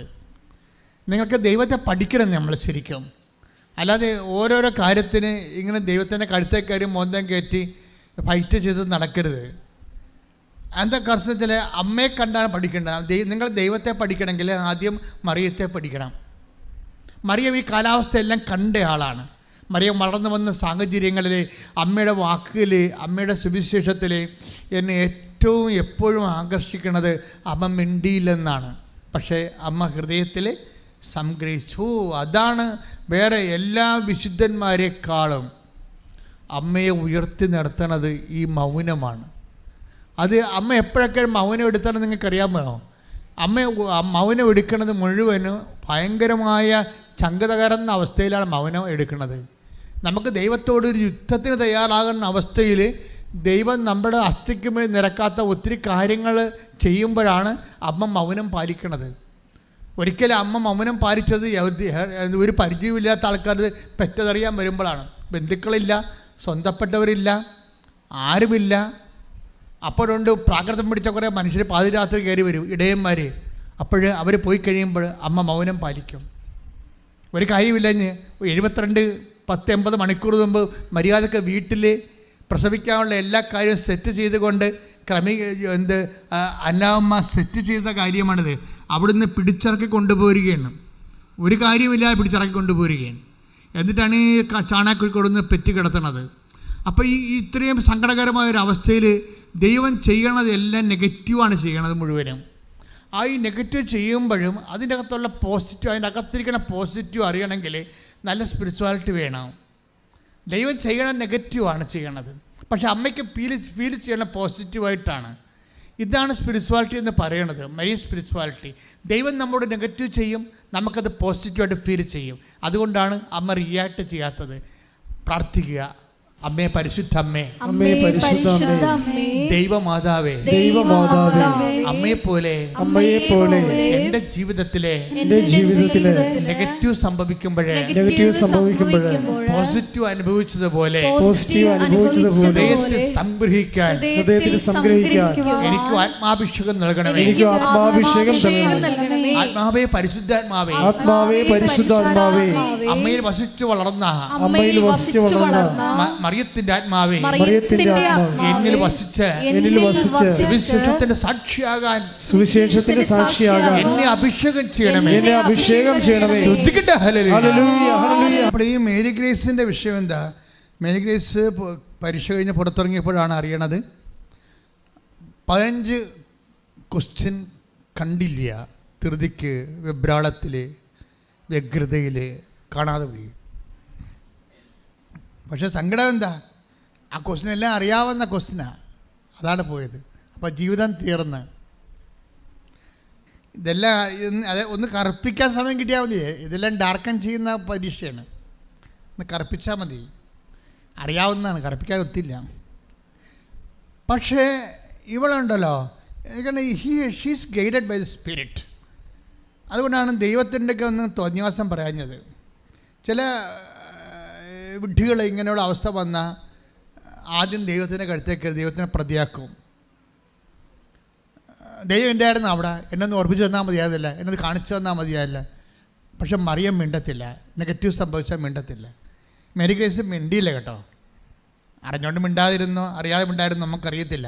പക്ഷെ വൈകുന്നേരം ആയപ്പോൾ, രാത്രി ആയപ്പോൾ ആൻസർ കീ പബ്ലിഷ് ചെയ്ത് ഗവൺമെൻറ് പി എസ് സിയുടെ ആൻസർ കീ പബ്ലിഷ് ചെയ്ത്. ആൻസർ കീ പബ്ലിഷ് ചെയ്തപ്പോൾ എന്താ സംഭവം? ഇവൾ ഞെട്ടിപ്പോയി. കാര്യം ഇവൾക്ക് അറിയാമായിരുന്ന ചോദ്യങ്ങളല്ല ഇവൾ എഴുതി, ആ ചോദ്യങ്ങൾക്ക് ഇവൾ ഉദ്ദേശിച്ചിരുന്ന ആൻസറല്ല വന്നിരിക്കുന്നത്. അതാണ് പ്രശ്നം. അവൾ മനസ്സിൽ കണ്ട ആൻസറല്ല ആൻസർ കീയിലുള്ളത്. എങ്ങനെ ഇവൾ മനസ്സിൽ കണ്ടത് ഈ ചോദ്യങ്ങൾ മാതാവ് ഇവളെ കാണിക്കാതെ മറച്ചത് കൊണ്ടാണ് പ്രശ്നമായി. അപ്പം മാതാവ് ഈ ചോദ്യങ്ങളെ ഇവൾ എഴുതി തെറ്റിക്കൊന്ന് മനസ്സിലാക്കിയിട്ട് ഇവളെ കാണിക്കാതെ അമ്മ അത് മറച്ചു കളഞ്ഞ്. ഇവളെങ്ങാനും അത് അറ്റൻഡ് ചെയ്തെങ്കിൽ എല്ലാം നെഗറ്റീവായി പോയണം. എന്താ കാര്യം? ഇവൾ ഉദ്ദേശിക്കണ മറുപടിയല്ല അതിന് കൊടുക്കേണ്ടത്. ആൻസർ കീയിൽ വേറെ ഉത്തരങ്ങളാണ്. അപ്പോൾ ഇവളെങ്ങാനും അത് കറപ്പിച്ചെങ്കിൽ നെഗറ്റീവ് മാർക്ക് അടിക്കും. ഉള്ള മാർക്ക് കൂടി പോയണം. അവൾ അമ്മയോട് ഇത്ര ചോദിച്ചുള്ളൂ. വീട്ടിൽ നിന്ന് ഇറങ്ങുമ്പോൾ ഉടമ്പടി തൈലം എടുത്ത് നെറ്റിയെ ചേർക്കുമ്പോൾ പറയുമ്പോൾ 100 പേരിൽ ഉൾപ്പെട്ടില്ലെങ്കിൽ എനിക്ക് ജോലി കിട്ടത്തില്ല, എൻ്റെ അവസാനത്തെ ജോലിയാണ്. 100 പേരാണ് വിളിച്ചിരിക്കണത്, 100 പേർക്കാണ് ഉദ്യോഗം ഉള്ളത്. എഴുതാൻ ചിലപ്പോൾ 7000 പേരെ വല്ല ആയിരിക്കും. ഈ 100 പേരുടെ ഉള്ളിൽ എൻ്റെ പേര് വന്നില്ലെങ്കിൽ എനിക്ക് ജോലി കിട്ടത്തില്ല. അമ്മയുടെ കയ്യിലാണ് അതെന്നും പറഞ്ഞാണ് ഇവിടെ ഇറങ്ങണത്. ഈ 100 പേരുടെ ഉള്ളിൽ ഇത് വരാൻ വേണ്ടിയാണ് ഈ ആൻസർ ഇവിടെ ക്വസ്റ്റ്യൻ കാണിക്കാതിരുന്നത്. ഇപ്പം എത്ര പേരിൽ അവർക്ക് ആൻസർ വന്നപ്പോൾ എത്ര വന്നിരിക്കുന്നത്? 43 നമ്പറായിട്ട് വന്നിരിക്കുകയാണ്. Praise the Lord. പരിശുദ്ധ പരമ ദിവ്യകാരുണ്യത്തിന് ആരാധനയും സ്തുതിയും പുകഴ്ചയും ഉണ്ടായിരിക്കട്ടെ. അതെ, തിടുക്കത്തിൽ ഒരിക്കലും ദൈവമായിട്ട് ഒരു നീരസം ഉണ്ടാക്കാതിരിക്കാൻ വേണ്ടി സൂക്ഷിക്കണം. വളരെ കരുതലോടെ സൂക്ഷിക്കേണ്ട കാര്യങ്ങളാണ്. തിടുക്കത്തിൽ ദൈവമായിട്ട് ഒരു നീരസം ഉണ്ടാക്കുക. ശരിയും, അതങ്ങനെ വന്നു കഴിഞ്ഞാൽ പിന്നെ നിങ്ങൾ മാനസാന്തരപ്പെട്ടാൽ ഒക്കത്തില്ലത്. നിങ്ങൾ ബ്രാൻഡഡ് ആകും. ഇത് തന്നെയാണ് എല്ലായിടത്തും വരണത്. കാര്യം ഞാൻ എപ്പോഴും എൻ്റെ മക്കളോട്, യൂത്തിനോട് എപ്പോഴും പറയും, മക്കളെ, പയറ്റി ഈസ് ആൻ ഇൻ്റലിജൻറ്റ് ബിസിനസ് എന്ന് പറയും. അവർക്ക് പെട്ടെന്ന് മനസ്സിലായി ഞാൻ പറയണത്. ഞാൻ പറഞ്ഞ മക്കളെ, ഭക്തിയും ഒരു ബുദ്ധിപരമായ പ്രക്രിയയാണ്, ഇമോഷണലായിട്ടല്ല. നമുക്ക് ഭക്തിയെ സംബന്ധിച്ചിടത്തോളം അറിയാവുന്നത് ഇമോഷണലായിട്ടുള്ള വിഷയം, വൈകാരികമായ എന്തോ പ്രകടനങ്ങളാണ് ഭക്തിയായിട്ട് വരുന്നത്. ഭക്തി പ്രകടനമെന്നല്ലേ പറയണത്. ഭക്തി പക്ഷേ വൈകാരികമായ പ്രകടനമല്ല, അതൊരു ട്രാൻസാക്ഷനാണ്, ഇൻ്റലിജൻറ്റ് ട്രാൻസാക്ഷനാണ്, ബുദ്ധിപരമായ ഒരു ഇടപെടലാണ്, ബുദ്ധിപരമായിട്ടുള്ള. സ്കാർഡാകാതിരിക്കാൻ വേണ്ടി നോക്കണം. സ്കാർഡാകാതിരിക്കാൻ വെച്ച് കഴിഞ്ഞാൽ ഇപ്പം ഗർഭിണികളുടെയൊക്കെ ശരീരത്തിൽ ബോഡി ലൂസാകത്തില്ലേ, അപ്പോൾ പിള്ളേരൊക്കെ തൊടുമ്പോൾ അവർ തൊടിയിക്കത്തില്ല ശരീരത്തിൽ, അത് പാട് വീഴോടാ അല്ലേ, നമ്മൾ ഇളമ കൊണ്ട് നിൽക്കണം എന്നൊക്കെ പറയത്തില്ലേ, ബോഡി ലൂസ്ഡ് ആകണം. അവിടെ ഒരു ആരെങ്കിലും അത് കുഞ്ഞു പിള്ളേർ വല്ലതും മാന്തിക വല്ലതും ചെയ്ത് കഴിഞ്ഞാൽ കൂടെയുള്ള മൂത്ത കുട്ടികളൊക്കെ അമ്മയൊക്കെ പിടിച്ച് വലിക്കുകയൊക്കെ ചെയ്യുമ്പോഴേ പാട് വീണാൽ പിന്നെ പോകത്തില്ലത്. ഇതെന്നാ പറഞ്ഞ പോലെയാണ് ദൈവമായിട്ടുള്ള ഏർപ്പാട്. ദൈവത്തിൻ്റെ നമ്മുടെ ആത്മാവിൽ പാട് വീഴാതിരിക്കാൻ നോക്കണം. എന്നുവെച്ചാൽ മറിയത്തെ പോലെ ആകണമെന്ന് അർത്ഥം. Why I am promoting Mary. ഞാനൊരു നിത്യസായ മാതാവിനല്ല നിങ്ങളുടെ അടുത്ത് പ്രൊമോട്ട് ചെയ്യണത്. ഞാൻ പ്രൊമോട്ട് ചെയ്യണത് കൃപാവര മധ്യസ്ഥയാണ് പ്രൊമോട്ട് ചെയ്യണത്. കൃപാസന മാതാവ് എന്ന് പറയുന്നത് ആരാ? കൃപാവര മധ്യസ്ഥയാണ്, മദർ ഓഫ് ഗ്രേസാണ്. വിമലാംബികയായാലും ശരി, കൃപാസന മാതാവായാലും ശരി, അവിടെ നമ്മളുടെ കവാടത്തിലിരിക്കുന്ന മജ്ഗോറ അമ്മയായാലും ശരി, മദർ ഓഫ് ഗ്രേസാണ് കൃപാസന മാതാവ്. അപ്പോൾ ഞങ്ങൾ ഇവിടുന്ന് പ്രൊമോട്ട് ചെയ്യണത് മദർ ഓഫ് ഗ്രേസാണ്, കൃപാവര മധ്യസ്ഥയാണ്. നമുക്കറിയാമല്ലോ, അവൻ്റെ നാമത്തിൽ വിശ്വസിക്കുന്നവർക്കെല്ലാം കൃപയ്ക്ക് മേൽ കൃപ. Take the bed of God. സ്തുതിക്കട്ടെ. ഹല്ലേലൂയ. പരിശുദ്ധ പരമ ദിവ്യകാരുണ്യത്തിന് ആരാധനയും സ്തുതിയും പുകഴ്ചയും ഉണ്ടായിരിക്കട്ടെ. വായിച്ചോളൂ. യോഹന്നാൻ 1:16. അവന്റെ പൂർണ്ണതയിൽ നിന്ന് നാം എല്ലാം കൃപയ്ക്ക് മേൽ കൃപ സ്വീകരിച്ചിരിക്കുന്നു. അപ്പം നമ്മുടെ ആധ്യാത്മിക പൂർണ്ണതയിലേക്ക് പോകലേ, ആധ്യാത്മിക പൂർണ്ണതയിലേക്ക് നമ്മൾ എന്നും ഒരുപോലെ ഇരിക്കത്തില്ലല്ലോ. നമ്മൾ വളരുമ്പോൾ ആധ്യാത്മിക പൂർണ്ണതയിലേക്കാണ് പോണത്. ലെസ് കംപ്ലൈൻസ് എപ്പോഴാണ് നിങ്ങളുടെ ജീവിതത്തിൽ ഉണ്ടാകുന്നത്, അപ്പോൾ നിങ്ങൾ വളർച്ചയുടെ പാതയിലാണ്. ലെസ് കംപ്ലൈൻസ് എന്നുവെച്ചാൽ പരാതികൾ കുറഞ്ഞു വരിക, പരിഭവങ്ങൾ കുറഞ്ഞു വരിക, ജീവിതത്തിൽ നിരാശകൾ കുറഞ്ഞു വരിക. ലെസ് കംപ്ലൈൻസ് ആകുമ്പോഴാണ് നിങ്ങളെ പൂർണ്ണതയിലേക്ക് വരുന്നത്. അതുകൊണ്ടാണ് ഈശോ പറയണത്, ഈ വെള്ളം കുടിക്കണവന് ഇനിയും ദാഹിക്കും അല്ലേ. ഞാൻ തരുന്ന വെള്ളം കുടിക്കുന്നവർക്ക് ഒരിക്കലും ദാഹിക്കുകയില്ല. ശ്രദ്ധിക്കട്ടെ. ഹല്ലേലൂയ, ഹല്ലേലൂയ, ഹല്ലേലൂയ, ഹല്ലേലൂയ. യോഹന്നാൻ 4:13. യേശു പറഞ്ഞു, ഈ വെള്ളം കുടിക്കുന്ന ഏവനും വീണ്ടും ദാഹിക്കും. എന്നാൽ ഞാൻ നൽകുന്ന വെള്ളം കുടിക്കുന്നവന് പിന്നീട് ഒരിക്കലും ദാഹിക്കുകയില്ല. എന്താ പ്രോബ്ലം വെച്ചാൽ നമ്മളിങ്ങനെ ആത്മാവിൽ നിറയുന്നതനുസരിച്ച് കൊണ്ട് പരാതികൾ, പരിഭവങ്ങൾ, നിരാശകൾ കുറഞ്ഞു വരും. അപ്പോൾ നമ്മുടെ നിരാശ കുറയാനും പരാതികൾ കുറയാനും ദൈവമായിട്ട് യുദ്ധം ചെയ്യാനും മോന്തം കയറ്റി നടക്കാതിരിക്കാനൊക്കെ നല്ലത് പരിശുദ്ധാത്മാവിൽ നിറയുക തന്നെയാണ്. ഒരിക്കലും നിങ്ങൾ പരാതി ഒരിക്കലും ദൈവത്തെ പറയരുത്. കാര്യം അപ്പോഴത്തന്നെ ബ്രാൻഡഡ് ആകും. കാര്യം പരാതി എന്ന് പറയുന്ന സാധനം ദൈവം എടുക്കുന്നത് നിങ്ങൾ പറയുന്ന ഭാഷയിലല്ല. ഒരു പരാതി പറഞ്ഞപ്പോൾ എന്നായിരിക്കാൻ, അങ്ങനെയല്ല. അതിന് വേറെ രീതിയിലാണ് അവിടെ കൗണ്ട് ചെയ്യണത്. ഇപ്പം ഞങ്ങൾക്കൊക്കെ സെമിനാറിലൊക്കെ പഠിക്കുമ്പോൾ മാർക്ക് കുറഞ്ഞാൽ എന്താ 2 എഴുതിയെടുക്കണമെന്ന് നമ്മൾ പറയും. പക്ഷേ സെമിനാറിലെ അച്ഛന്മാരതല്ല പറയണത്, ദൈവവിളിയില്ലെന്ന് അവർ പറയണത്. അതുപോലെ നിങ്ങൾ പരാതിപ്പെട്ട ദൈവം കൗണ്ട് ചെയ്യണത് ആത്മാവിൻ്റെ പ്രവർത്തനമില്ല, ജഡിക സ്ത്രീയാണെന്നാണ് പറയണത്. അയ്യോ, എന്നാ കഷ്ടമാണല്ലേ. നിങ്ങൾക്ക് പരാതികളുണ്ടെങ്കിൽ നിങ്ങൾ ആത്മാവിൻ്റെ പ്രവർത്തനമല്ല, ജഡിക സ്ത്രീയാണ്. ലോകത്തിൻ്റെ ആത്മാവിലാണ് നയിക്കപ്പെടുന്നത്, പരിശുദ്ധാത്മാവിനല്ല.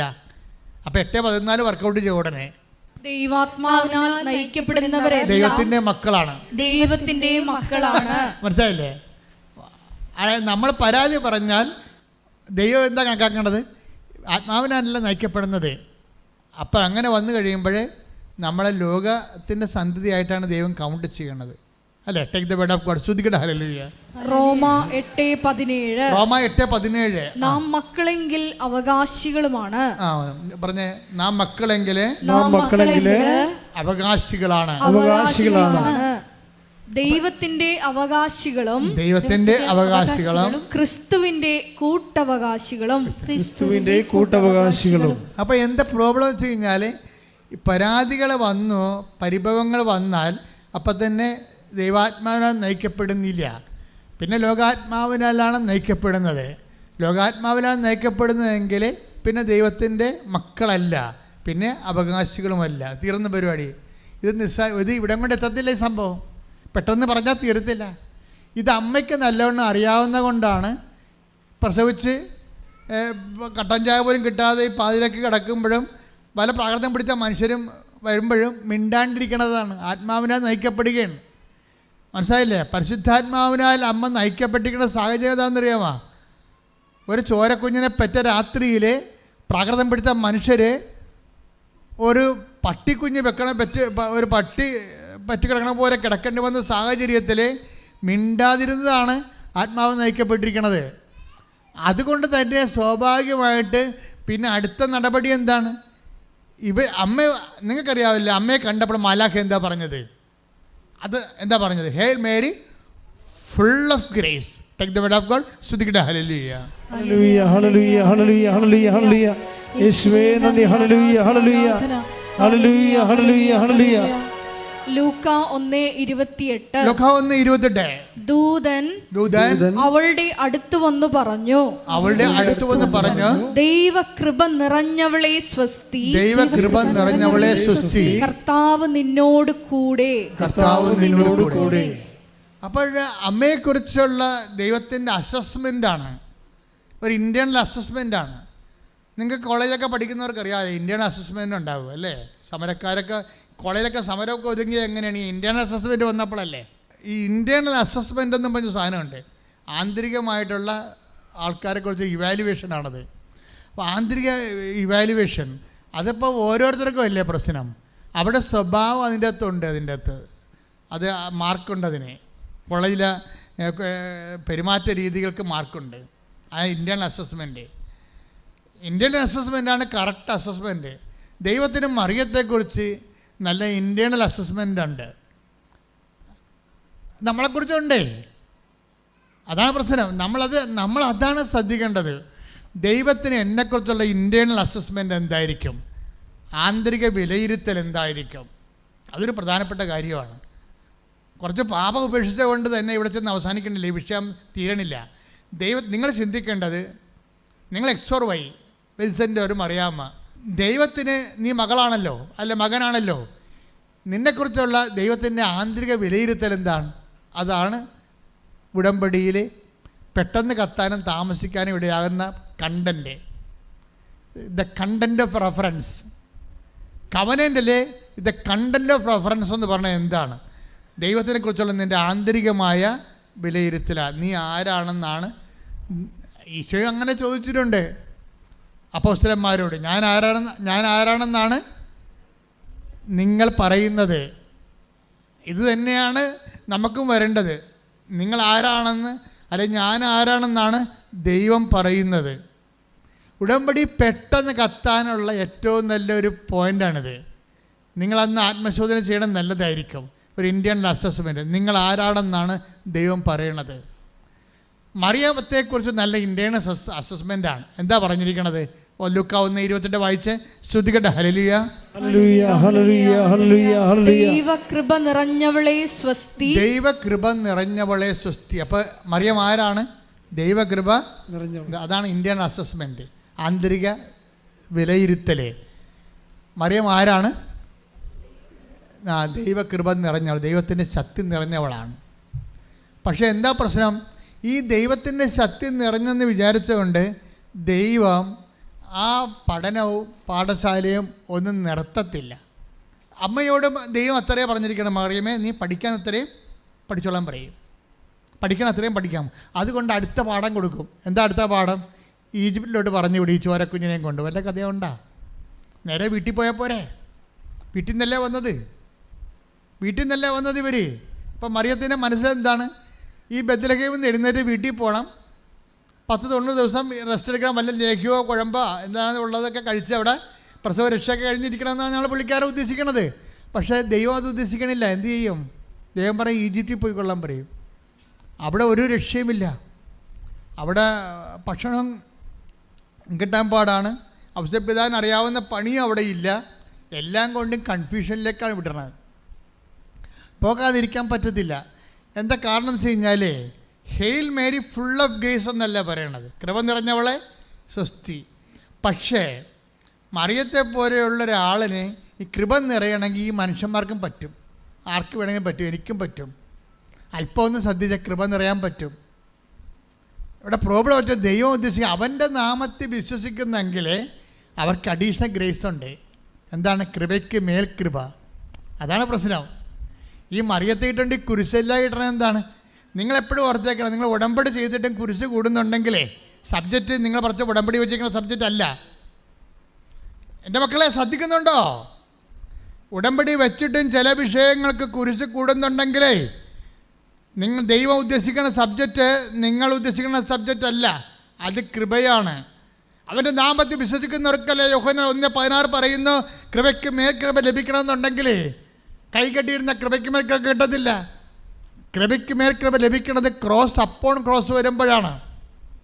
കുരിശിന് മേൽ കുരിശ് വരുമ്പോൾ ഓർക്കുക, ഇത് കൃപയ്ക്ക് മേൽ കൃപയുള്ള തരാൻ വേണ്ടിയുള്ള ദൈവത്തിൻ്റെ നടപടിക്രമമാണെന്ന് കൈയിടിച്ച് കർത്താവ്.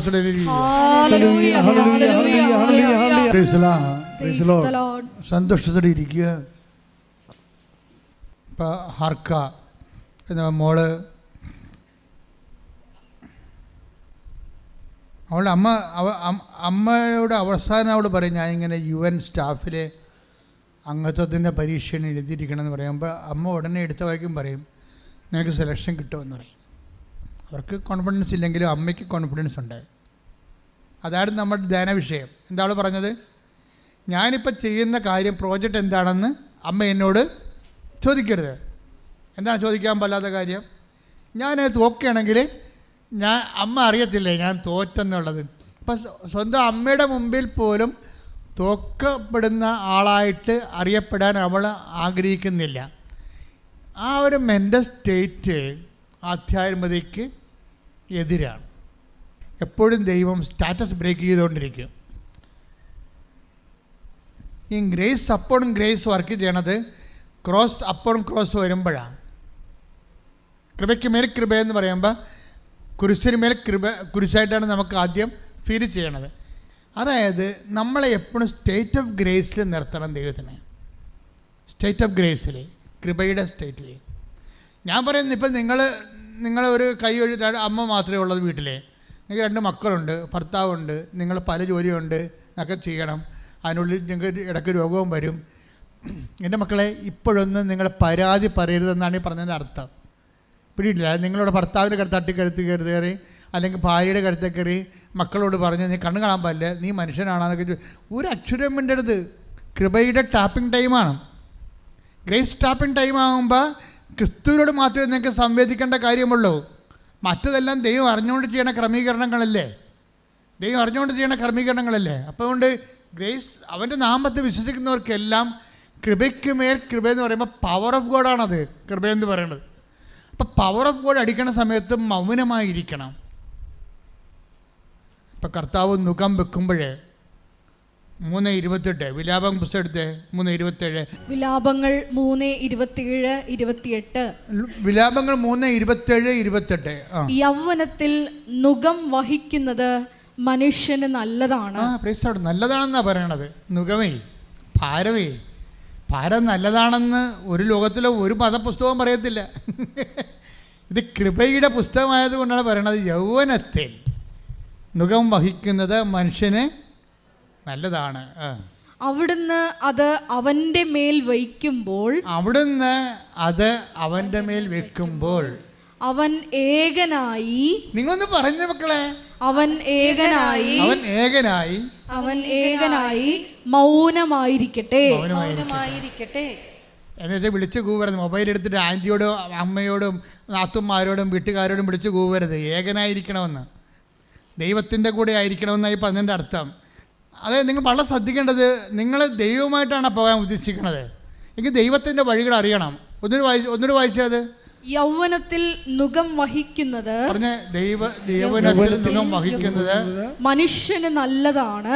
മനുഷ്യന് നല്ലതാണ്. അവിടുന്ന് അത് അവന്റെ മേൽ വയ്ക്കുമ്പോൾ, അവൻ ഏകനായി മൗനമായിരിക്കട്ടെ. നുകം വെക്കുമ്പോൾ അതറിയാം, അമ്മയ്ക്കറിയാം, അപ്പായാണ് നുകം വെച്ചിരിക്കണമെന്ന് അറിയാം. അതുകൊണ്ടാണ് ഹൃദയത്തിൽ സംഗ്രഹിക്കണത്. ഈശോ കാണാതെ പോയില്ലേ? ഈശോ കാണാതെ പോയപ്പോൾ അപ്പനും അമ്മയും കൂടി തിരക്കി ചെന്നില്ലേ? തിരക്കി ചെല്ലുമ്പോൾ ഈശോ ചോദിക്കണത് അമ്മയോട് ചോദിക്കാൻ പറ്റുന്ന ചോദ്യമാണോ? നിങ്ങളത് എന്നെ അന്വേഷിച്ചത്? ഞാൻ എൻ്റെ പിതാവിൻ്റെ കാര്യത്തിൽ വ്യാപൃതനായിരിക്കേണ്ടവനല്ലേ? അല്ലേ? വേണമെങ്കിൽ ഈശോക്ക് അത് ചോദിക്കാതിരിക്കാമായിരുന്നു. അപ്പോൾ ദൈവം ഉണ്ടാക്കുന്ന നെഗറ്റീവ്സ് എങ്ങനെ കൈകാര്യം ചെയ്യണമെന്ന് ലോകത്തോട് പറയുന്നത് മറിയമാണ്. കൈയടിച്ച് കിടത്താൻ പരിശുദ്ധ പരമ ദിവ്യകാരുണ്യത്തിന് ആരാധനയും സ്തുതിയും പുകഴ്ചയും ഉണ്ടായിരിക്കട്ടെ. അതായത് മനുഷ്യന് യൗവനത്തിൽ നുകം വെക്കുന്നത് നല്ലതാണ്. മനസ്സിലായില്ലേ? നിങ്ങൾ ഓരോരുത്തർ പറയത്തില്ലേ ഉടനെ അവരെന്ത് പറയാനാണ്? അവർ പിശാചിനുണ്ടായിരിക്കും നിങ്ങൾ പറയണത്. നാത്തൂനായിരിക്കും കാര്യം ശരി. അവർ ചിലപ്പോൾ സാരി എടുത്ത ചുരിദാറിട്ട പിശാചായിരിക്കും. അറിയത്തില്ല, നമുക്കറിയത്തില്ല. അവർ പറയും കൊള്ളാം, നീ എങ്ങനെ ആട്ടും തുപ്പും കണ്ട് കിടക്കുക, അവിടെ വായിട്ടും കുത്തും, അവളുടെ വായിട്ടും കുത്തും മേടിച്ച് അവിടെ കിടക്കുകയുള്ളു. എൻ്റെ അടുത്ത് ആരെങ്കില അഭ്യാസം ഞാൻ കാണിച്ചത് നിർത്തി കളഞ്ഞു. അതല്ലേ അവർ പറയത്തുള്ളൂ. അതല്ലേ അവർ നിങ്ങളെ പറയുന്ന ആൾക്കാർ നിങ്ങളെ ആശ്വസിപ്പിക്കാൻ ഇതല്ലേ പറയത്തുള്ളൂ. അവളുടെ ക്യാമത്തല്ലേ പറയത്തുള്ളൂ. ഇത് പരിശുദ്ധാത്മാവിന് വേണ്ട. കൈയിടിച്ച് കർത്താൻ. അപ്പം ഈശോയുടെ വായും തന്നെ ഇത് കേട്ടപ്പോൾ അമ്മ എന്താ ചെയ്തത്? ഉടനെ പറയണ എന്താ? 2:48 ലൂക്കാന്റെ സുവിശേഷം. ലൂക്ക 2:48. അവനെ കണ്ടപ്പോൾ മാതാപിതാക്കൾ വിസ്മയിച്ചു. അവൻ്റെ അമ്മ അവനോട് പറഞ്ഞു, മകനെ, നീ ഞങ്ങളോട് ഇങ്ങനെ ചെയ്തതെന്ത്? നിന്റെ പിതാവും ഞാനും ഉത്കണ്ഠയോടെ നിന്നെ അന്വേഷിക്കുകയായിരുന്നു. അവൻ അവരോട് ചോദിച്ചു, നിങ്ങൾ എന്തിനാണ് എന്നെ അന്വേഷിച്ചത്? ഞാൻ എൻ്റെ പിതാവിൻ്റെ കാര്യങ്ങളിൽ വ്യാപൃതനായിരിക്കേണ്ടതാണെന്ന് നിങ്ങൾ അറിയുന്നില്ലേ? അടുത്ത വചനം. അവൻ തങ്ങളോട് പറഞ്ഞത് എന്തെന്ന് അവർ ഗ്രഹിച്ചില്ല. പിന്നെ അവൻ അവരോടൊപ്പം പുറപ്പെട്ട് നസ്രത്തിൽ വന്ന് അവർക്ക് വിധേയനായി ജീവിച്ചു. അവൻ്റെ അമ്മ ഇക്കാര്യങ്ങളെല്ലാം ഹൃദയത്തിൽ സംഗ്രഹിച്ചു. അപ്പോൾ അവൻ പറഞ്ഞത് എന്താണെന്ന് അവൾ ഗ്രഹിച്ചില്ല. ദൈവത്തിൻ്റെ ഭാഗത്തുനിന്ന് എന്താണ് ഇപ്പം ഇങ്ങനെ സംഭവിക്കണതിൻ്റെ പൊരുൾ എന്താണെന്ന് ചില സമയത്ത് നമുക്ക് ഗ്രഹിക്കാൻ പറ്റത്തില്ല. മനസ്സിലായില്ലേ? ദൈവം എന്താ ഇപ്പം ഇങ്ങനെ ചെയ്തതെന്ന് നമുക്കറിയത്തില്ല. അപ്പോഴങ്ങനെ വരുമ്പോൾ നിങ്ങൾ ഉള്ള വിശ്വാസം കളയുകയല്ല ചെയ്യേണ്ടത്, ഹൃദയത്തിൽ സംഗ്രഹിക്കുകയാണ് ചെയ്യേണ്ടത്. മനസ്സിലായില്ലേ? അതാണ് ആധ്യാത്മിക നടപടി എന്ന് പറയണത്. അപ്പോൾ എന്താണ്? അവിടുന്ന് നിങ്ങളുടെ മേൽ നുകം വെക്കുമ്പോൾ നിങ്ങൾ ഏകനായിരിക്കണം. പിന്നെ എന്താണ് കാര്യം? ഇത് ആവശ്യമില്ലാത്ത പാട്ടിക്കൊണ്ട് ഷെയർ ചെയ്യേണ്ട കാര്യമില്ല. ഏകനായിരിക്കുന്ന അർത്ഥം എന്താ? ദൈവത്തോടു കൂടി ആയിരിക്കണം എന്നതിൻ്റെ അർത്ഥം. അമ്മ അതാണ് ചെയ്യണത്, ഹൃദയത്തിൽ സംഗ്രഹിക്കുക എന്ന് വെച്ച് കഴിഞ്ഞാൽ ഹൃദയത്തിലിരിക്കുന്നത് ആരാണ്? ദൈവമല്ലേ. ദൈവത്തെ സംഗ്രഹിച്ചെന്നായി പറയണത്. മനസ്സിലായില്ലേ? അതുപോലൊരു ടൈമാണ് ഗ്രേസ് ടാപ്പിംഗ് ടൈം എന്ന് പറയണത്. ദൈവത്തിൻ്റെ ശക്തി സംഭരിക്കുന്ന സമയം, അത് സഹനത്തിൻ്റെ സമയമാണ്. ഇപ്പം ഞാൻ ഉടമ്പടി എടുത്താണല്ല, ഞാൻ ഉപവസിച്ചാണല്ല, ഞാൻ പത്രം കൊണ്ടുപോയി കൊടുത്താണല്ല, ഞാൻ പൊതിച്ചോറ് കൊടുത്താണല്ല, ഞാൻ വസ്ത്രം കൊടുത്താണല്ല. മിണ്ടരുത്. കാര്യം ഇവളെന്താ സംഭവിച്ചിരിക്കണത്? അവൾ നല്ല ആഴമുള്ള കുട്ടിയാണ്. അവൾ പറഞ്ഞ്, കർത്താവേ, നിനക്കെന്നെ ഒന്ന് ഓർപ്പിച്ച് തരാൻ പാടില്ലായിരുന്നോ? 15 ക്വസ്റ്റ്യൻ ഞാൻ കണ്ടില്ലല്ലോ. കണ്ടെത്തി അങ്ങനെ ഒന്നും അവൾ പറഞ്ഞില്ലല്ലോ. സങ്കടപ്പെട്ടെന്നല്ലേ ഉള്ളൂ. പക്ഷേ എന്താണ്, ഒരു 3-4 മണിക്കൂർ കഴിഞ്ഞപ്പോൾ പിക്ചർ മാറിയില്ലേ? അവളുടെ മനസ്സിലെഴുതിയിരുന്ന മനസ്സിലുണ്ടായിരുന്ന ഉത്തരം മുഴുവനും അത് കറപ്പിച്ചിരുന്നെങ്കിൽ അവൾ തോറ്റുപോയത്, നെഗറ്റീവ് മാർക്ക് അടിച്ച്. അപ്പോൾ ദൈവം എല്ലാം നല്ലതുപോലെ ചെയ്യത്തുള്ളൂ. അതാണ് നുകം വെക്കണത് നല്ലതാണെന്ന് പറയണില്ലേ? നുകം വെക്കണത് നല്ലതാണ്. ഈശോയുടെ ഒരു രീതി അറിയാമല്ല. ഈശോ സഹനം തരുമ്പോൾ അത് വെള്ളം കാണുമ്പോൾ ഈശോ പറഞ്ഞത് എന്താണ്? ഞാനീ ചെയ്തത് എന്താണെന്ന് ഇപ്പം നിനക്ക് മനസ്സിലാവത്തില്ല, പിന്നീടത് മനസ്സിലാകും. ഇപ്പോൾ ഒരു ഓട്ടിസം കുഞ്ഞിനെ കർത്താവ് തന്നിരിക്കണം വിചാരിച്ചു, അത് നമുക്ക് മനസ്സിലാവത്തില്ല.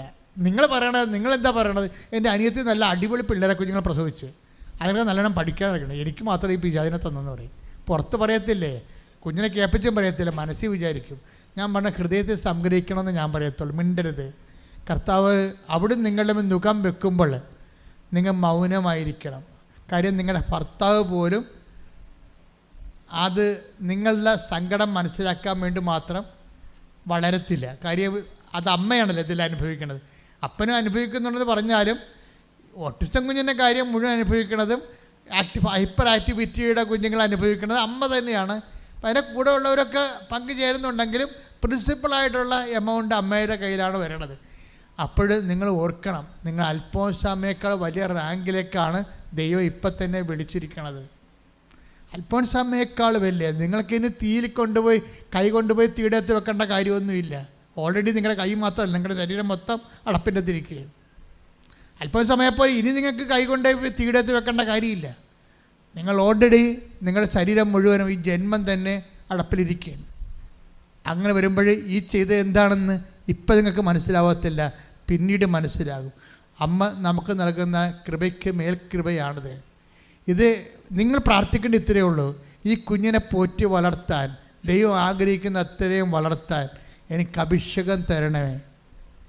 ക്ലേശങ്ങളുള്ളവരെല്ലാം പ്രാർത്ഥിക്കുക, രോഗങ്ങളുള്ളവരെല്ലാം പ്രാർത്ഥിക്കുക, വേദന അനുഭവിക്കുന്നവരെല്ലാം പ്രാർത്ഥിക്കുക, അച്ഛനോട് ചേർന്ന് പ്രാർത്ഥിക്കുക. അമ്മേ പരിശുദ്ധ അമ്മേ, അമ്മേ പരിശുദ്ധ അമ്മേ, ക്രിസ്തുവിന്റെ കുരിശിന്റെ ഭാഗമായി ക്രിസ്തുവിന്റെ കുരിശിന്റെ ഭാഗമായി എന്റെ ജീവിതത്തിലെ അന്നു വേണ്ട ആഹാരം പോലെ വേണ്ടുന്ന ആഹാരം പോലെ ഞാനിന്ന് അനുഭവിക്കുന്ന ക്ലേശങ്ങളുടെ മേൽ ക്ലേശങ്ങള്, ഞാനിന്ന് അനുഭവിക്കുന്ന ക്ലേശങ്ങളുടെ മേലുള്ള ക്ലേശങ്ങൾ കൃപയുടെ മേൽ കൃപയായി, കൃപയുടെ മേൽ കൃപയായി എന്നെ ദൈവം വിളിച്ചതിന്റെ ദൈവസ്നേഹമായി അനുഭവിച്ച അഭിഷേകം പ്രാപിക്കാൻ ആത്മജ്ഞാനം നൽകണമേ, എനിക്ക് ആത്മജ്ഞാനം നൽകണമേ. ശ്രദ്ധിക്കട്ടെ. എൻ്റെ പ്രിയപ്പെട്ടവരെ, നമ്മൾ കഴിഞ്ഞ ആഴ്ചയിൽ കണ്ടതും, കഴിഞ്ഞ ആഴ്ചയിൽ നിങ്ങൾ യൂട്യൂബിൽ ധ്യാനം കൂടിയുള്ളവർ കൈപൊക്കുക.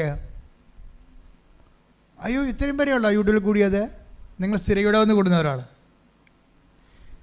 എൻ്റെ മക്കളെ, നിങ്ങളിവിടെ കൂടിയാൽ യൂട്യൂബിൽ ഒരു പ്രാവശ്യം കൂടി കൂടിയിട്ട് അതിൻ്റെ അന്തസത്ത നിങ്ങൾ മനസ്സിലാക്കിയെടുക്കണം. കാര്യം അത് നമ്മൾ ധ്യാനം കൂടാൻ വചനം കേൾക്കുകയല്ല, ഉടമ്പടിയിൽ ഉയരുകയാണ് നമ്മൾ ചെയ്യണത്. ഉടമ്പടിയുടെ ആഴങ്ങളിലേക്ക് ആഴപ്പെടുകയാണ് നമ്മൾ ഈ ധ്യാനത്തിലൂടെ നമ്മൾ ചെയ്യുന്നത്. കാര്യം ഈ ധ്യാനം ഇവിടെ മാത്രമേ ലോകത്ത് നമുക്ക് കിട്ടത്തുള്ളൂ.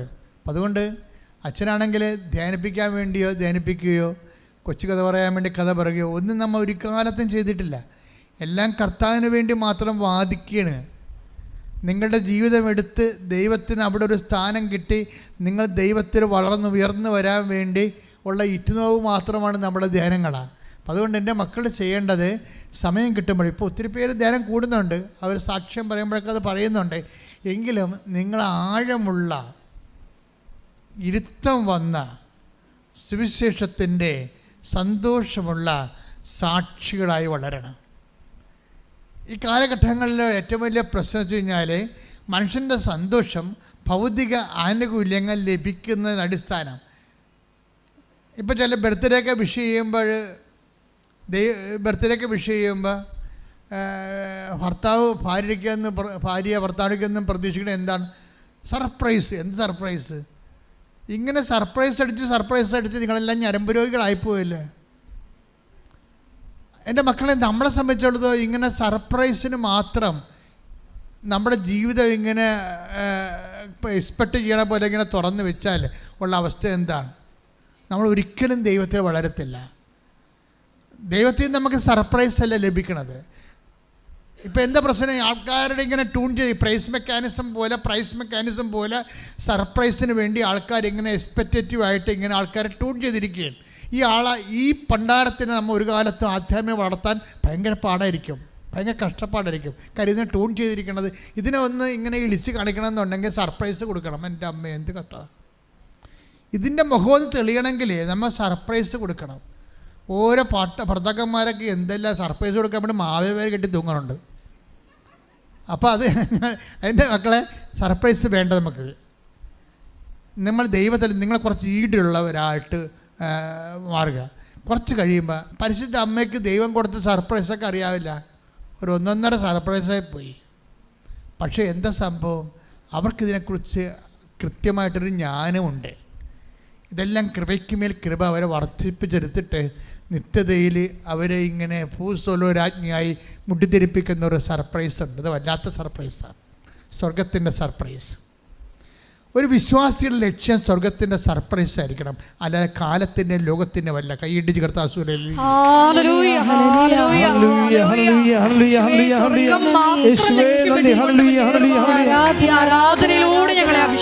പരിശുദ്ധ പരമ ദിവ്യകാരുണ്യത്തിന് എൻ്റെ മക്കൾ ശ്രദ്ധിക്കേണ്ടത്, നിങ്ങളുടെ സാക്ഷ്യങ്ങൾ സംഭവിക്കുന്ന ഒരു വിഷയമുണ്ട്. ഒരു അനുഗ്രഹം നമുക്ക് ലഭിച്ചു, ഒരു സാക്ഷ്യം ലഭിച്ചു. സാക്ഷ്യം ബേസിക്കായിട്ട് എന്താണ്? അടയാളമല്ലേ, അല്ലേ? അടയാളം ബേസിക്കായിട്ട് എന്താണ്? ദൈവത്തിൻ്റെ മഹത്വപ്പെട്ടതിൻ്റെ അടയാളമാണ്. ദൈവത്തിൻ്റെ മഹത്വം ബേസിക്കായിട്ട് എന്താണ്? ദൈവത്തിൻ്റെ നാമത്തിൻ്റെ മഹത്വമാണ്. ദൈവത്തിൻ്റെ നാമത്തിൻ്റെ മഹത്വം ബേസിക്കായിട്ട് എന്താണ്? സാത്താൻ്റെ പുറന്തള്ളലാണ്. കൈയിടിച്ച് കർത്താവിന്റെ അച്ഛൻ നിങ്ങൾക്ക് അഭിഷേകം പോരെന്നേ പറയത്തുള്ളൂ.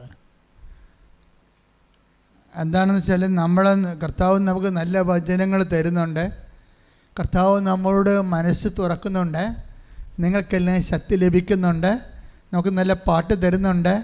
നമ്മൾ സുവിശേഷത്തിൻ്റെ ആഹ്ലാദത്തിൽ അഭിഷേകം പ്രാപിച്ചുകൊണ്ടിരിക്കുകയാണ്. ഇപ്പോൾ നമ്മൾ ശക്തി ധരിക്കേണ്ട സമയമാണ്, ഇപ്പോൾ നമ്മൾ സൗഖ്യം ധരിക്കേണ്ട സമയമാണ്, ഇപ്പോൾ നമ്മൾ വിടുതൽ പ്രാപിക്കുന്ന സമയമാണ്, ഉടമ്പടി ഉയർപ്പിൻ്റെ സമയമാണ്. ശ്രദ്ധിക്കേണ്ട ഭാഷാപരത്തോടെ. എനിക്ക് പഴയ നിയമത്തിൻ്റെ ഭാഗങ്ങളൊക്കെ നമ്മുടെ പിതാക്കന്മാർ ചെങ്കടൽ പിളർത്തി മേഘത്തിൻ്റെ തണൽ ചൂടി പകലും രാത്രി തൂത്തൂണിൻ്റെ വെളിച്ചം കാണിച്ച് രാത്രിയും നയിച്ച ദൈവത്തിൻ്റെ കാരുണ്യമൊക്കെ ഓർത്താലേ ഒരു ജന്മം നമ്മൾ ഇരുന്ന് കരഞ്ഞു പോകും. അത്രയും ദൈവസ്നേഹമാണ് പഴയ നിയമത്തിൽ നിന്നുള്ളത്. അതിൻ്റെ ഏറ്റവും ശക്തമായ രീതിയിലാണ് ദൈവം നേരിട്ട് മനുഷ്യനെ മാംസമായി നമ്മുടെ ഇടയിൽ വന്നുകൊണ്ട് ഈ കരുണ നമുക്ക് ചൊരിയണ ഒരു കാലമാണ് യേശുക്രിസ്തുവിൽ നമ്മൾ ജീവിച്ച് തീർക്കുന്നത്. കൈയടിച്ചുകൊണ്ടും ചിരിച്ച് സന്തോഷിച്ചുകൊണ്ട് ചിരിക്കട്ടെ. കർത്താവ് നമ്മോട് പറഞ്ഞുകൊണ്ടിരുന്ന ഇതാണ്, നിങ്ങൾക്കത് ക്ലേശമെങ്ങാനും ഒരു ക്ലേശം വന്നാൽ അത് നിങ്ങളെ ഗ്രേസ് ടൈമായിട്ട്, കൃപയുടെ സമയമായിട്ട്, കൃപയുടെ നേരമായിട്ട് നിങ്ങളെ വിവേചിച്ച് മനസ്സിലാക്കണം. എന്നിട്ട് കർത്താവിൻ്റെ ഉള്ളിൽ ആന്തരികമായിട്ട് സ്തുതിച്ച് കർത്താവിൽ സന്തോഷിക്കണം. കാര്യങ്ങളാണ് നിങ്ങളെ ബലപ്പെടുത്തുന്ന സമയമാണത്. നുകം വെക്കുമ്പോഴേ നിങ്ങൾ മൗനമായി ഇരുന്നാൽ മതിയെന്ന് പറയുമ്പോഴേ നുകം വെക്കുക എന്ന് വെച്ചാൽ നിങ്ങളെ ബലപ്പെടുത്തുക എന്നാണ് എൻ്റെ അർത്ഥം. ദാറ്റ് മീൻസ് ഒരു നുകം വെക്കാൻ വേണ്ടി മാത്രം നിങ്ങളെ ബലമുള്ളവരായി ദൈവം കണ്ടിരിക്കുന്നു. കൈയിടിച്ച് കർത്താവിനെ. പുതിയ നിയമത്തിലെ നമ്മൾ കർത്താവായ ഈശോയിലൂടെ നമ്മൾ അനുഭവിച്ച് കൂട്ടുന്ന എല്ലാ സൗഭാഗ്യങ്ങളുടെയും സന്തോഷത്തിൻ്റെയും വേരുകൾ പഴയ നിയമത്തിലെ അപ്പായിയുടെ വഴിനടത്തിലാണ് കിട്ടണത്. അത് കാരണം ഈ സമ്പൂർണ്ണ ബൈബിള് എപ്പോഴും നമ്മൾ വായിക്കുന്നതിൻ്റെ കാരണം അതാണ്. കിട്ടുമ്പോഴൊക്കെ എന്തിനാണ് ഞാൻ നിങ്ങളെ കൊണ്ട് വചനം വായിക്കണത്? ഉടമ്പടി എടുത്തവരെ വചനം വായിക്കണം അച്ഛൻ പറയത്തില്ലേ, അല്ലേ? വായിക്കുന്നവരൊന്ന് കൈ പൊക്കിക്കേ. എന്തിനാ വചനം വായിക്കണമെന്ന് പറയാമോ? അതായത് അതിനൊരു ഉദ്ദേശമുണ്ട്. അതായത് ഇപ്പം നമ്മൾ അക്വേറിയത്തിൽ, ഞാൻ യൂത്തിനോട് പറയാറുണ്ട്, അക്വേറിയത്തിൽ മീൻ വളർത്തുന്ന സ്ഥലമില്ലേ, നമ്മൾ ഗ്ലാസ് ടാങ്ക്, അതിൽ നമ്മൾ മത്സ്യം വളർത്തല്ലേ, ഗപ്പി ഗൗറയൊക്കെ വളർത്തും. അതിൻ്റെ അകത്ത് നമ്മൾ ഓക്സിജൻ മോട്ടർ വെച്ച് ഓക്സിജൻ കൊടുക്കും, അല്ലേ? കൃത്രിമ ഓക്സിജൻ കൊടുക്കും, അല്ലേ? അതുപോലെ തന്നെ എന്താ കൊടുക്കുക? പ്ലാന്റ്, ഓക്സിജൻ പ്ലാന്റൊക്കെ വളർത്തത്തില്ലേ അതിനകത്ത്? ഓക്സിജൻ കിട്ടുന്ന പ്ലാന്റ് വളർത്തും. അതെന്തിനാണ്? ആ മത്സ്യത്തിന് ആവശ്യമായ പ്രാണവായു നമ്മൾ കൊടുക്കുകയാണ്. ഇതുപോലെ നിങ്ങൾ തളരുമ്പോഴേ എന്തെങ്കിലുമൊക്കെ വിഷയമുണ്ടായി, മക്കൾ തന്നെ നിങ്ങളോട് നിങ്ങളുടെ മനസ്സിൽ വിഷമം ഉണ്ടാക്കുന്ന രീതിയിൽ സംസാരിക്കുക, അല്ലെങ്കിൽ അപ്പ സംസാരിക്കുക, അല്ലെങ്കിൽ ആരെങ്കിലും അയൽവാസികൾ നിങ്ങളെക്കുറിച്ച് എന്തെങ്കിലും കിംവദന്തികൾ പറഞ്ഞ് പരത്തുക. നിങ്ങളുടെ മനസ്സ് അത് നിങ്ങളുടെ ഒരു വിശ്വാസിയുടെ മനസ്സ് ഫ്രീ ആയിരിക്കണം. ഇപ്പം എനിക്കറിയാം എന്നെക്കുറിച്ച് എന്തെല്ലാം തട്ടിപ്പാണെന്നൊക്കെ പറഞ്ഞ് എന്തുമാത്രം വീഡിയോ വന്ന് അല്ലേ. നമ്മൾ അവർക്ക് വേണ്ടി പ്രാർത്ഥിക്കുകയല്ലേ ചെയ്യണത്. അവർക്കൊക്കെ എന്തെങ്കിലും പ്രശ്നങ്ങളുണ്ടായാൽ നമ്മൾ ഉടനെ അവരെ സപ്പോർട്ട് ചെയ്യും. അതെന്താ പ്രശ്നം? നമ്മൾ ഫ്രീയാണ്, നമ്മളതൊന്നും ബാധിക്കണില്ല. ആരെങ്കിലും എന്തെങ്കിലും പറഞ്ഞുകൊണ്ട് കൃപാസനത്തിന് എന്തെങ്കിലും കുറവുണ്ടായാൽ അല്ലേ, നമ്മൾ ആക്രമിക്കണ കാലത്ത് നമുക്ക് 2 ലക്ഷം വ്യൂസാണ് നമുക്കുണ്ടായത്. ഇപ്പം അത് 10 ലക്ഷമാകാൻ പോകണം. കർത്താവ് വല്ല അടയാളം കുറച്ചിട്ടുണ്ടോ? കർത്താവ് തോൽപ്പിക്കാതെ ആർക്കും നമ്മളെ തോൽപ്പിക്കാൻ പറ്റത്തില്ല. കൈയടിച്ച് ശ്രദ്ധിക്കുക. എന്തെങ്കിലും ഇതിന് മനസ്സിന് ഒരു ഭാരം തോന്നിയാൽ അപ്പോൾ തന്നെ മക്കളെടുത്ത് ബൈബിളെടുത്ത് വായിക്കണം. മനസ്സിലാവണമെന്ന് നിർബന്ധമൊന്നുമില്ല. ബൈബിൾ എനിക്ക് പോലും ചില ഭാഗം മനസ്സിലായിട്ട് തീർക്കും. അപ്പോൾ നിങ്ങൾക്ക് മനസ്സിലായില്ലെങ്കിൽ പ്രശ്നമൊന്നുമില്ല. എന്താ പ്രശ്നം എന്ന് വെച്ചാൽ നിങ്ങളത് വായിക്കുമ്പോൾ പരിശുദ്ധാത്മാവിലാണ് ഇത് എഴുതിയിരിക്കുന്നത്. നിങ്ങളുടെ സ്പിരിറ്റ് ഡൗൺ ആയി പോകത്തില്ലേ? നിങ്ങളുടെ ഹ്യൂമൻ സ്പിരിറ്റ്, മനുഷ്യാത്മാവ് ഡൗണായി വഴക്ക് കൊണ്ടോ, ചിലപ്പോൾ നിങ്ങളുടെ മക്കൾ പരീക്ഷ തോരെന്ന് വിചാരിച്ചോ, അത് നിങ്ങൾ തന്നെ IRTS തോരെന്ന് വിചാരിച്ചോ, അല്ലെങ്കിൽ നിങ്ങൾ വസ്തു എടുക്കാമെന്ന് പറഞ്ഞ ആൾ നമ്മൾ പലരും ആൾക്കാരുടെ ഡേറ്റ് പറയും. പക്ഷേ അയാൾ അവസാനം ഇന്നലെ കാലം മാറിയെന്ന് വിചാരിക്കും. ഇനിയിപ്പോൾ എവിടെ പോകാനാണ് ദൈവമേ എന്ന് പറഞ്ഞിട്ട് നമ്മൾ മാറിക്കിടന്ന് വിഷമിക്കും. നിങ്ങൾ എന്ത് ചെയ്യുന്ന പറയുക, അപ്പോഴും വിശ്വാസം വിടാതെ ബൈബിൾ എടുത്ത് വായിക്കണം. കാര്യം ബൈബിള് ഇങ്ങനെ ഒത്തിരിയേറെ പ്രശ്നങ്ങളിൽ നിന്ന് അതിജീവിച്ചവരുടെ അനുഭവ സാകല്യമാണ് ഈ ബൈബിൾ എന്ന് പറയുന്നത്. അത് മുഴുവനും പരിശുദ്ധാത്മാവ് എഴുതിയിരിക്കുന്ന. നിങ്ങൾ അത് വായിക്കുമ്പോൾ നിങ്ങൾ തന്നെ ഇൻസ്പിരിറ്റഡ് ആകും. നിങ്ങളുടെ പരിശുദ്ധാത്മാവിൻ്റെ ഇപ്പം നമുക്ക് കുമ്മായ, ഇപ്പോൾ ഒരു കരിമീൻ നമുക്ക് വളർത്തണം. അപ്പോൾ നമ്മളെന്താ ചെയ്യണത്? ആ പുഴയിൽ അല്ലെങ്കിൽ ആ കുളത്തിൽ പോയിട്ട് അതിൻ്റെ pH ടെസ്റ്റ് ചെയ്യും. pH കുറവാണെങ്കിൽ മീൻ വളരത്തില്ല. ഉടനെ നമ്മൾ അതിൻ്റെ അകത്ത് കുമ്മായം എടുത്തിടും. pH കറക്റ്റ് ചെയ്യും ഇല്ലേ? എന്നിട്ടാണ് നമ്മൾ പിന്നെ മീൻ ഇടുന്നത്. ഇതുപോലെ നമ്മുടെ മനസ്സിൽ എന്തെങ്കിലും ആൾക്കാർ നമ്മളെ അപമാനിക്കുകയോ സങ്കടപ്പെടുത്തുകയോ ഭാരപ്പെടുത്തുകയോ അല്ലെങ്കിൽ നിങ്ങളുടെ മക്കളുടെ മദ്യപാനമോ മക്കളുടെ അല്ലെങ്കിൽ അപ്പൻ്റെ എന്തെങ്കിലും തോന്നിവാസമോ നിങ്ങളെ കേട്ട് നിങ്ങളെ ഭാരപ്പെടുമ്പോൾ നിങ്ങളുടനെ നിങ്ങളുടെ pH ഡൗണായി പോകും. നിങ്ങളുടനെ കുമ്മായി ഇടുന്ന പകരം എന്ത് ചെയ്യും? നമ്മൾ ബൈബിളെടുത്ത് വായിക്കും. ഇപ്പോൾ എൻ്റെ മക്കൾ ചെയ്യേണ്ടത് ബൈബിൾ വായിക്കാനൊരു കൃപയ്ക്ക് വേണ്ടി പ്രാർത്ഥിക്കണം. അതൊരു അത്യാവശ്യമാണ്. അത് എസ്പെഷ്യലി ഇൻ ഡിഫിക്കൽട്ട് ടൈംസ്, പ്രയാസമുള്ള സമയത്ത് ഒന്ന് പ്രാർത്ഥിച്ചേ. കർത്താവേ, ഭാരപ്പെട്ട സമയത്ത് വിശുദ്ധ ഗ്രന്ഥം പ്രാപിച്ച് വിശുദ്ധ ഗ്രന്ഥം വായിച്ച് പരിശുദ്ധാത്മാ കൃപയില് നിലവാരപ്പെടുവാൻ എന്നെ അഭിഷേകം ചെയ്യണമേ.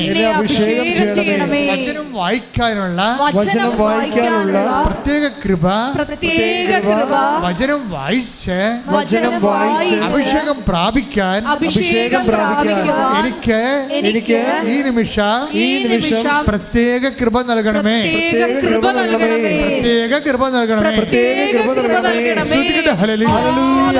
ശുദ്ധ പരമ ദിവ്യകാരുണ്യത്തിന് ഈ ഞരമ്പ് ഒന്നും വലിച്ചു മുറുകാതെ ഞാൻ പതുക്കെ സാവധാനത്തെ സാന്ത്വനമായി സന്തോഷത്തോടെ നിങ്ങളോട് വചനം പറയുമ്പോഴേ കർത്താവ് നിങ്ങളോട് സന്തോഷത്തോടെ സംവദിക്കുന്നു എന്നാണ് നിങ്ങൾ മനസ്സിലാക്കേണ്ടത്. ദാറ്റ് മീൻസ് കർത്താവ് നിങ്ങളെ അവിടെ ദൈവസ്നേഹത്തോട് കർത്താവ് നിങ്ങളോട് പെരുമാറുന്നതാണ്. അപ്പോൾ അതുകൊണ്ട് തന്നെ എൻ്റെ മക്കൾ, നിങ്ങളുടെ ജീവിതത്തിൽ എന്ത് വിഷയമായാലും നമുക്കറിയാമല്ലോ, ഉടമ്പടിയുടെ സാക്ഷികളുടെ റേഞ്ച് എന്ന് പറയണത്. കഴിഞ്ഞ ദിവസം കൊണ്ട് ഒരു സാക്ഷി ഞാൻ കിട്ടെ ഭയങ്കര ചിരിച്ചു പോയി. എന്താ പ്രശ്നം? അയാൾക്ക് പെണ്ണ് കിട്ടണില്ല, അതാണ് പ്രശ്നം. കാര്യം ഞാനിങ്ങനെ ചിരിച്ചെങ്കിലും ഒത്തിരി പേർക്ക് ജീവിത പങ്കാളെ കിട്ടണില്ലേ. ഞാൻ വളരെ വേദനയോടെ പ്രാർത്ഥിക്കുന്നൊരു വിഷയമാണ്. ചെറുക്കന്മാരൊക്കെ പ്രത്യേകിച്ച്. ഞാൻ അതിനെക്കുറിച്ച് ഡീറ്റെയിൽഡൊന്നും പോണില്ല. എന്നാലും ഞാൻ എല്ലാവർക്കും കല്യാണം കഴിച്ച് ജീവിക്കണമെന്നാണ് ഞാൻ ആഗ്രഹിക്കുന്നത്. അതെന്നെ കർത്താവിനോട് പറയുകയും ചെയ്യണത്. അപ്പോൾ ഒരു ചേട്ടനോട് സാക്ഷ്യം പറഞ്ഞു. അയാൾ 18 പെണ്ണുങ്ങളെ കണ്ട് ഒരു പെണ്ണിനും പുള്ളിയെ ഇഷ്ടപ്പെട്ടില്ല. അയാൾ തുറന്ന് പറയുന്നുണ്ട്, ഒരു പെണ്ണിനെ എന്നെ ഇഷ്ടപ്പെട്ടില്ലെന്ന് പറയാനാണ്. എന്താ കാര്യം? എന്താ? സൗന്ദര്യം കുറവാണ്. പിന്നെ എന്താ? വീടില്ല, വീടുണ്ട്, പക്ഷെ അത്ര നല്ല വീടല്ല.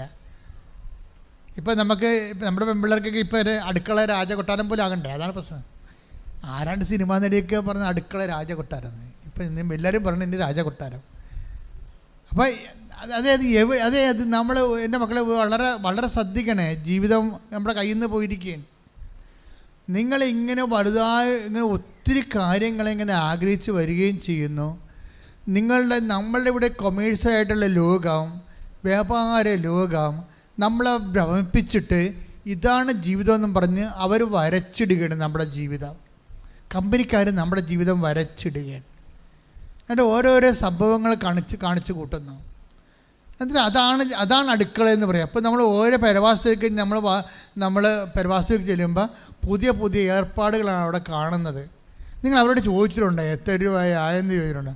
അപ്പോൾ ഇതൊന്നും പറയാതിരിക്കണം നല്ലതെന്നായിരിക്കും അവർ നമ്മൾ പറയണം. അപ്പോൾ രൂപ പറയത്തില്ല. ഇതൊന്നും പറയാതിരിക്കും നല്ലതെന്നാണ് പറയണത്. എന്ന് വെച്ച് കഴിഞ്ഞാൽ 20 ലക്ഷം രൂപയൊക്കെ കിച്ചൺ ഉണ്ടാക്കുന്ന ആൾക്കാർ അപ്പം 2 പേർക്ക് തിന്നാനാണ്. അതാണ് കഷ്ടമേ. ആ വലിയപ്പനും വലിയമ്മ അവിടെ ഇരുന്ന് തിന്നണ കാണാം. 20 ലക്ഷം കിച്ചൺ, 20 ലക്ഷം രൂപയുടെ കിച്ചണിൽ ഒരു വലിയപ്പനും വലിയമ്മയും കൂടി അവിടെ ഇരുന്നൊരു തിന്നണ കാണാം. എന്താ തിന്നണത്? ടപ്പിയൊക്കെ വിത്ത് ചോക്ലേറ്റ് ബ്രാൻഡിങ്. കപ്പയും മുളകിനും വേണ്ടി റിസോർട്ടുകാർ കൊടുത്ത പേരാണത്. അവരതിന് മേടിക്കണ 200 രൂപയാണ് ഒരു കപ്പയും ഒരു മുളകിനും കൂടി മേടിക്കുന്നത്. ഇത് തന്നെയാണ് നമ്മുടെ അടുക്കള ഉണ്ടാക്കിയിരിക്കുന്നത്. 20 ലക്ഷം രൂപയുടെ അടുക്കള ഉണ്ടാക്കിയിട്ട് അതിനകത്ത് നിന്ന് കഴിക്കുന്ന സാധനം ഇതാണ്. അത് നമ്മളാരും കഴിക്കണമില്ല. അവിടെ അപ്പാപ്പനും അമ്മാമ്മയാണ് കഴിക്കണത്. അവർക്കെല്ലാം കഴിക്കാനും പറ്റണില്ല, ഷുഗർ കൊണ്ട് പ്രഷർ കൊണ്ട്. അടുക്കളയുടെ വില ആർക്ക് വേണ്ടിയാണെന്ന് അറിയത്തില്ല. ഇതിവിടെ കഴിക്കുന്ന ആൾക്കാർ ആരാണ്? അവർക്ക് കഴിക്കാൻ പറ്റാത്തതാണ് പല ആഹാരവും. അവർ മരുന്നിലാണ്. നമ്മളൊക്കെ കാനഡയിലല്ലേ, ഇവരൊക്കെ ഇവിടെ ഇരുന്ന് കഴിക്കുകയല്ലേ.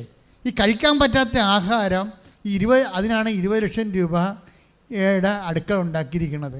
പക്ഷേ എന്താ പറ്റിയിരിക്കണമെന്ന് വെച്ച് കഴിഞ്ഞാൽ ഇത് കുറച്ച് കഴിയുമ്പോൾ നമ്മുടെ എസ്റ്റീമാനാണ് ഇത് ഉണ്ടാക്കിയിരിക്കണത്. നാട്ടുകാരുടെ മുമ്പിൽ ആൾക്കാരെ അടുക്കളയുടെ ബ്രാൻഡ് കണ്ടിട്ട് ആൾക്കാരുടെ കേമത്തം നിശ്ചയിക്കുന്ന ഒരു കാലം. നമ്മുടെ കേമത്തം നിശ്ചയിക്കുന്നത് അടുക്കളയുടെ ബ്രാൻഡ് കണ്ടിട്ടാണ്. അപ്പോൾ നമുക്ക് തന്നെയാണെങ്കിലും മറ്റുള്ളവരുടെ മുമ്പിൽ കുറയാതിരിക്കാൻ വേണ്ടി നമ്മൾ ഇതുപോലെ ഒരു കേമത്തം കാണിക്കും. വേറെ കുഴപ്പമൊന്നുമില്ല മക്കൾ, നല്ലതാണ്. കിഡ്നി ബാങ്കുകാർക്ക് കൊടുക്കണമെന്ന് മാത്രമേ ഉള്ളൂ. അതല്ലേ പ്രശ്നം.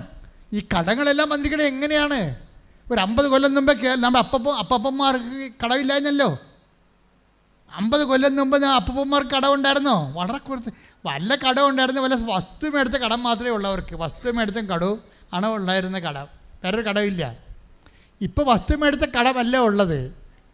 ഇപ്പോൾ ഇതുപോലെയുള്ള ആ സ്ഥാപനജംഗം വസ്തുക്കൾ ഉണ്ടാക്കുന്ന കടങ്ങളാണ് ഉണ്ടായിരുന്നത്.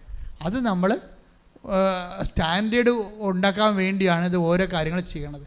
അത് മക്കളാണ് കാര്യം. നമ്മളെല്ലാം മക്കളുടെ മാതാപിതാക്കന്മാർ മക്കൾ ഫ്രണ്ടിലേ അല്ലേ. അപ്പം മക്കളാണ് തീരുമാനിക്കുന്നത് ഓരോ കാര്യം വീട്ടിൽ. ആ മക്കളെ എങ്ങനെ തീരുമാനിക്കണം? അവിടെ കൂട്ടുകാരുടെ വീട്ടിൽ പോകുമ്പോൾ അതുണ്ട് ഇതുണ്ടെന്ന് പറഞ്ഞുകൊണ്ട് അതിവിടെ മേടിപ്പിക്കും. ഇതെവിടുന്ന് മേടിക്കാനാണ്?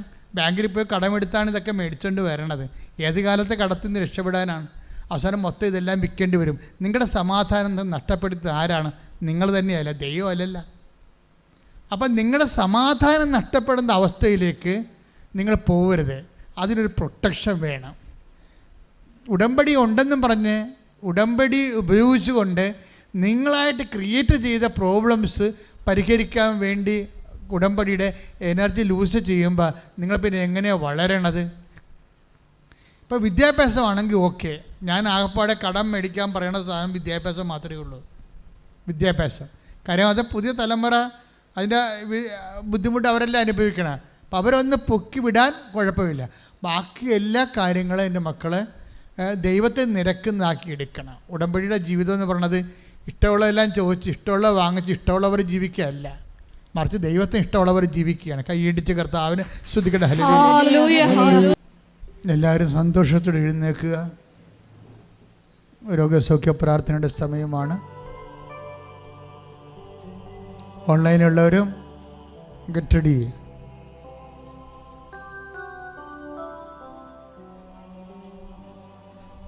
രോഗമുള്ളിടത്ത് കൈകൾ വെച്ച് അച്ഛൻ പ്രാർത്ഥിച്ചുകൊണ്ടിരിക്കുമ്പോൾ മക്കൾ രോഗം 1, 2, 3 രോഗമൊക്കെ ഉണ്ടെങ്കിൽ അവിടെ എല്ലാം കൈകൾ മാറ്റി മാറ്റി വെച്ച് വിശ്വാസ പ്രമാണം ചൊല്ലിക്കൊണ്ടിരിക്കണം. അച്ഛൻ പറഞ്ഞാൽ മനസ്സിലായ മക്കളെ? രോഗം ഒന്നിൽ കൂടി രോഗമുള്ളവരില്ലേ, നെഞ്ചിൽ, വയറിൽ, ഉദരത്തിൽ ഒക്കെ രോഗമുള്ളവർ കൈകൾ മാറ്റി മാറ്റി വെച്ചുകൊണ്ട് വിശ്വാസ പ്രമാണം ആവർത്തിച്ച് ചൊല്ലിക്കൊണ്ടിരിക്കണം അഭിഷേക സമയത്ത്. ശ്രദ്ധിക്കട്ടെ മക്കളെ, ശ്രദ്ധിക്കട്ടെ. ഹല്ലേലൂയ.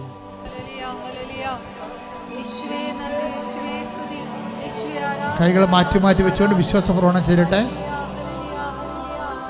കർത്താവേ, അന്ധന് കാഴ്ച നൽകിയവനെ, കർത്താവേ, ചെകിടിനെ കേളി നൽകിയവനെ, കർത്താവേ, ഊമന് സംഭാഷണ ശക്തി നൽകിയവനെ, കർത്താവെ മഹോരോഗ്യപ്പെടുത്തിയവനെ, കർത്താവെ തലഭാരോഗ്യപ്പെടുത്തിയവനെ, കർത്താവെ മരിച്ചവനെ ഉയർപ്പിച്ചവനെ, കർത്താവെ നിന്നെ തിരുമുറുപാർന്ന് വലത് കര മക്കളുടെ ശിരസിൽ വെക്കണമേ. മുടി കൊഴിഞ്ഞു പോകുന്നവരെ, ശിരസിൽ സിസ്റ്റുള്ളവര്, ബ്രെയിനിൽ സിസ്റ്റുള്ളവര് കർത്താവ് ഇപ്പം തൊടണമെന്ന് പ്രാർത്ഥിക്കുന്നു. ബ്രെയിനിൽ ബ്ലോക്കുള്ളവരെ തുടരുമെന്ന് പ്രാർത്ഥിക്കുന്നു. ബ്രെയിനിൽ ബ്ലോക്കുള്ള സിസ്റ്റുള്ള കിടപ്പ് രോഗികൾ, അതിനുപരി ശരീരം തളർന്നു പോയവരെ അവരെ സ്പർശിക്കണമെന്ന് പ്രാർത്ഥിക്കുന്നു. ഉള്ളംകാലം മുതൽ ഉച്ചവരെ കർത്താവിൻ്റെ രക്തം പടരട്ടെ. എല്ലാ പേശികളിലും കൊശങ്ങളിലും കർത്താവിൻ്റെ രക്തം പടരട്ടെ. വാതരോഗങ്ങൾ കർത്താവിൻ്റെ നാമത്തിൽ സൗഖ്യം പ്രാപിക്കട്ടെ. വിസർപ്പ രോഗങ്ങൾ കർത്താവിൻ്റെ നാമത്തിൽ സൗഖ്യം പ്രാപിക്കട്ടെ. ഉച്ചമുതൽ ഉള്ളംകാലം വരെ കർത്താവിൻ്റെ രക്തത്തെ കഴുകപ്പെടട്ടെ. അസ്ഥിരോഗങ്ങൾ, അസ്ഥി ഉരുക്കങ്ങൾ കർത്താവിൻ്റെ രക്തത്താൽ സൗഖ്യം പ്രാപിക്കട്ടെ. ഈശോ, സ്രാവരോഗങ്ങൾ കർത്താവിൻ്റെ നാമം സ്പർശിക്കപ്പെടട്ടെ. ശ്വാസകോശ രോഗങ്ങൾ, പിസുര രോഗങ്ങൾ, പിസിയോടി രോഗങ്ങൾ, അർസസ് രോഗങ്ങൾ, അൾസർ രോഗങ്ങൾ, കരൾ വീക്കങ്ങൾ, ശ്വാസകോശ ചുരുക്കങ്ങൾ, തൊണ്ടയിലെ ക്യാൻസർ, തൈറോയ്ഡ് രോഗങ്ങൾ, ടോൺസിറ്റ് രോഗങ്ങൾ, പിസുര രോഗങ്ങൾ, സ്പോണ്ടിലോസ് രോഗങ്ങൾ, സ്പൈന രോഗങ്ങൾ ഉച്ചമുതൽ ഉള്ളംകാലം വരെ യേശു ക്രിസ്തുവിൻ്റെ ഉന്നത നാമത്തിൽ മാരക രോഗങ്ങൾ മാറിപ്പോകട്ടെ. ശുദ്ധിക്കട്ടെ.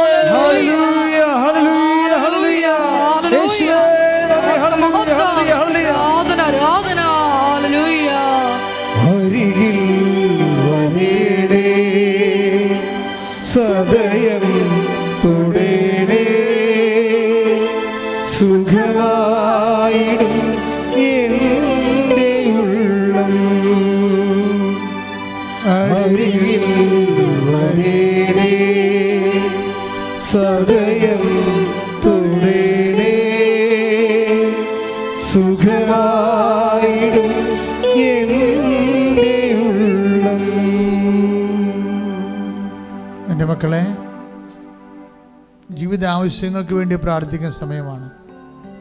പരീക്ഷ എഴുതാൻ പോകുന്നവർ, പ്രൊഫഷണൽസ്, ഇൻ്റർവ്യൂ, ടെസ്റ്റിന് ഒരുങ്ങിക്കൊണ്ടിരിക്കുന്നവർ, ടെസ്റ്റ് ഇൻ്റർവ്യൂ, വിസ ഇൻ്റർവ്യൂ ഒക്കെ കഴിഞ്ഞവർ, അതിൻ്റെ റിസൾട്ട്, അനുകൂലമായ റിസൾട്ട് പ്രതീക്ഷിക്കുന്നവർ, സാമ്പത്തികമായ പോരായ്മകൾ ഇപ്പോഴും ഉള്ളതുകൊണ്ട് അത് അന്വേഷിച്ചിരിക്കുന്നവർ, ജപ്തി നടപടി നേരിടാൻ പോകുന്നവർ, അതിന് മാർഗമില്ലാതെ വിഷമിക്കുന്നവർ, വിവാഹ തടസ്സമുള്ളവർ, മക്കൾ ഇല്ലാത്തവർ, കടകമ്പോളങ്ങൾ കൈമോശം വന്നു പോകുന്നവർ, വാടകയ്ക്ക് താമസിക്കുന്നവർ, ഇങ്ങനെ വ്യത്യസ്തമായ മേഖലകളിൽ, അതേസമയം തന്നെ ഓഫർ ലെറ്റർ വന്ന് വിസ വരാത്തവർ, ഈ ആഴ്ചയിൽ കയറിപ്പോകുന്നവർ, അവിടെ താമസിക്കാൻ സ്ഥലം ഇപ്പോഴും കിട്ടാത്തവർ, ജോലിക്ക് സാങ്കേതികമായ തടസ്സങ്ങൾ ഇപ്പോഴും നിലനിൽക്കുന്നവർ, അന്യ രാജ്യങ്ങളിൽ ചെന്നിട്ട് പരീക്ഷ വീണ്ടും എഴുതാനിരിക്കുന്നവർ, അവരൊക്കെ സമർപ്പിച്ചുകൊണ്ട് പ്രാർത്ഥിക്കുന്ന സമയമാണ്. കർത്താവിൻ്റെ ശക്തി നിലയ്ക്ക് ആവശ്യിച്ചുകൊണ്ട് അമ്മമാതാവിൻ്റെ മാധ്യസ്ഥത്തെ ജീവിത ദുരിതങ്ങൾ, തടസ്സങ്ങൾ മാറിപ്പോകുന്നതിന് വേണ്ടി അതിശക്തമായി സ്തുതിക്കട്ടെ. ഹല്ലേലൂയ.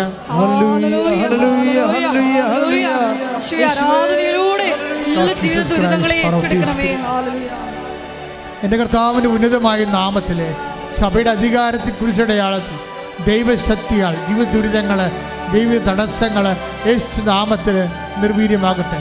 ശ്രദ്ധിക്കട്ടെ. ഹല്ലേലൂയ ഹല്ലേലൂയ ഹല്ലേലൂയ ഹല്ലേലൂയ. യേശുവേ നന്ദി. ഹല്ലേലൂയ. നാഥാവരേണമേ എന്നിൽ നിറയണമേ. നാഥാവരേണമേ സൗഖ്യം നൽകണമേ. നാഥാവരേണമേ എന്നിൽ നിറയണമേ. നാഥാവരേണമേ സൗഖ്യം നൽകണമേ. മുട്ടേ നിൽക്കുക മക്കളെ. നമ്മളിനി പ്രാർത്ഥിക്കാൻ പോകുന്ന വിഷയങ്ങൾ ഓട്ടിസം രോഗികൾ, കുഞ്ഞുങ്ങൾ, ഹൈപ്പർ ആക്ടിവിറ്റി ആയിട്ടുള്ള കുഞ്ഞുങ്ങൾ, മക്കളില്ലാത്തവർ, നടക്കാത്ത കുഞ്ഞുങ്ങൾ, ഹൃദയത്തിന് ദ്വാരങ്ങളുള്ള കുഞ്ഞുങ്ങൾ, ശ്വാസകോശങ്ങളിലെ ഓക്സിജൻ തങ്ങി നിൽക്കാത്ത അവസ്ഥയുള്ളവരെ, മക്കളില്ലാത്തവരെ, ഭാര്യാഭർത്താക്കന്മാർ തമ്മിൽ ഭിന്നിച്ചിരിക്കുന്നവരെ, കേസിൽ അകപ്പെട്ടിരിക്കുന്ന കുടുംബങ്ങൾ, വഴിയില്ലാത്തവർ, വീടില്ലാത്തവർ, കുടിക്കാൻ വെള്ളം കിട്ടാത്തവരെ, അവരെല്ലാം സമർപ്പിച്ചുകൊണ്ട് സ്തുതിക്കട്ടെ. ഇടിമുഴക്കുമ്പോൾ സ്തുതിക്കട്ടെ. Lord Jesus Christ, set the fire finger, soak with the precious blood. Lord, infuse your spirit. Lord, infuse your spirit of power and grace. എൻ്റെ കർത്താവിൻ്റെ ഉന്നതമായ നാമത്തിൽ സഭയുടെ അധികാരത്തെക്കുറിച്ച് അടയാളത്തിൽ മാർഗതടസ്സങ്ങൾ യേശുനാമത്തിൽ നീങ്ങിപ്പോകട്ടെ. ഹല്ലേലൂയ ഹല്ലേലൂയ ഹല്ലേലൂയ ഹല്ലേലൂയ ഹല്ലേലൂയ ഹല്ലേലൂയ ആരാധന ഹല്ലേലൂയ ഹല്ലേലൂയ നിറയണമേ. നാഥാവരേണമേ സൗഖ്യം നൽകണമേ. നാഥാവരേണമേ എന്നിൽ നിറയണമേ. നാഥാവരേണമേ സൗഖ്യം നൽകണമേ. എൻ്റെ പ്രിയപ്പെട്ടവരെ, വരുമാനമാർഗം നഷ്ടപ്പെട്ടവർ, നിങ്ങളിത് നിങ്ങളുടെ വിഷയമല്ലെന്ന് പറഞ്ഞുകൊണ്ട് തള്ളിക്കളയരുത് കേട്ടോ. അങ്ങനെ ചിന്തിച്ചാൽ നിങ്ങളുടെ കാര്യവും നടക്കാതെ വരും. നിങ്ങൾ അവർക്ക് വേണ്ടി പ്രാർത്ഥിക്കണം. അച്ഛൻ ഇങ്ങനെ ട്രേസ് ഔട്ട് ചെയ്താൽ അത് നമ്മുടെ കാര്യമായിട്ട് എടുത്തിട്ട് ഉടമ്പടി ആരെല്ലാം ഉടമ്പടി ചെയ്തിട്ടുണ്ട് അവരെല്ലാവരും ഈ പറഞ്ഞ ആൾക്കാർക്ക് വേണ്ടി പ്രാർത്ഥിക്കണം. അവർ ഈ ആഴ്ചയിൽ തന്നെ ഈ വിഷയത്തിന് അവർക്ക് വിടുതൽ ലഭിക്കണം. സാമ്പത്തിക കടങ്ങൾ വന്നിട്ടുള്ളവരെ, പണം കിട്ടാനുള്ളവരെ, ജോലിക്ക് പണം കൊടുത്തിട്ട് കൈ മോശം വന്നിട്ട് പോയിട്ട് ആളുമില്ല, അർത്ഥവുമില്ല, പേരുമില്ല, ഊരുമില്ലാത്തവർ, ഇറങ്ങിപ്പോയ കുടുംബങ്ങളിൽ നിന്ന് ഇറങ്ങിപ്പോയ ആൺമക്കൾ, ഭർത്താക്കന്മാർ, അങ്ങനെ വരാനുണ്ടായ സാഹചര്യങ്ങൾ,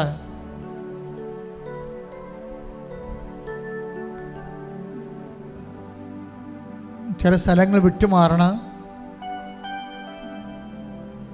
ചില സ്ഥലങ്ങളിൽ കൃഷി ഇട്ടിട്ടുണ്ട്. ഏലമായാലും ഇഞ്ചി ആയാലും കൃഷിയിൽ മാത്രം ആശ്രയിച്ചിരിക്കുന്ന അനേകം മക്കളാണ് ഉടമ്പടി എടുത്തിരിക്കുന്നത്.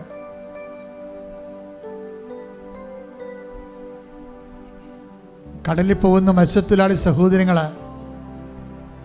കടക്ഷോഭകാലത്താണ്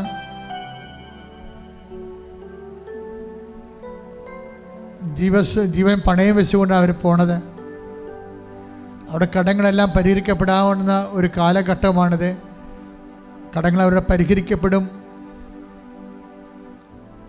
അവരെല്ലാം കടലിനെ സമർപ്പിച്ചുകൊണ്ട് ദുരിതപൂർണമായ കാലാവസ്ഥ ഉണ്ടാകുന്ന ആഗസ്റ്റ് മാസമാണ് വരുന്നത്. ഇനി ഒരു പ്രളയം ആവർത്തിക്കാതിരിക്കാൻ, കടക്ഷോഭങ്ങളായാലും ശരി, പ്രളയമായാലും ശരി, മറ്റു തരത്തിലുള്ള എല്ലാവിധ മനുഷ്യൻ ദുരിതമുണ്ടാക്കുന്ന സാഹചര്യങ്ങളുടെ മേൽ ഇടിമുഴക്കം പോലെ കർത്താവിൻ്റെ ശക്തി നിറഞ്ഞു നിന്നുകൊണ്ട് അതിനെ പ്രതിരോധിക്കാൻ വേണ്ടി ശ്രദ്ധിക്കട്ടെ. ഹല്ലേലൂയ.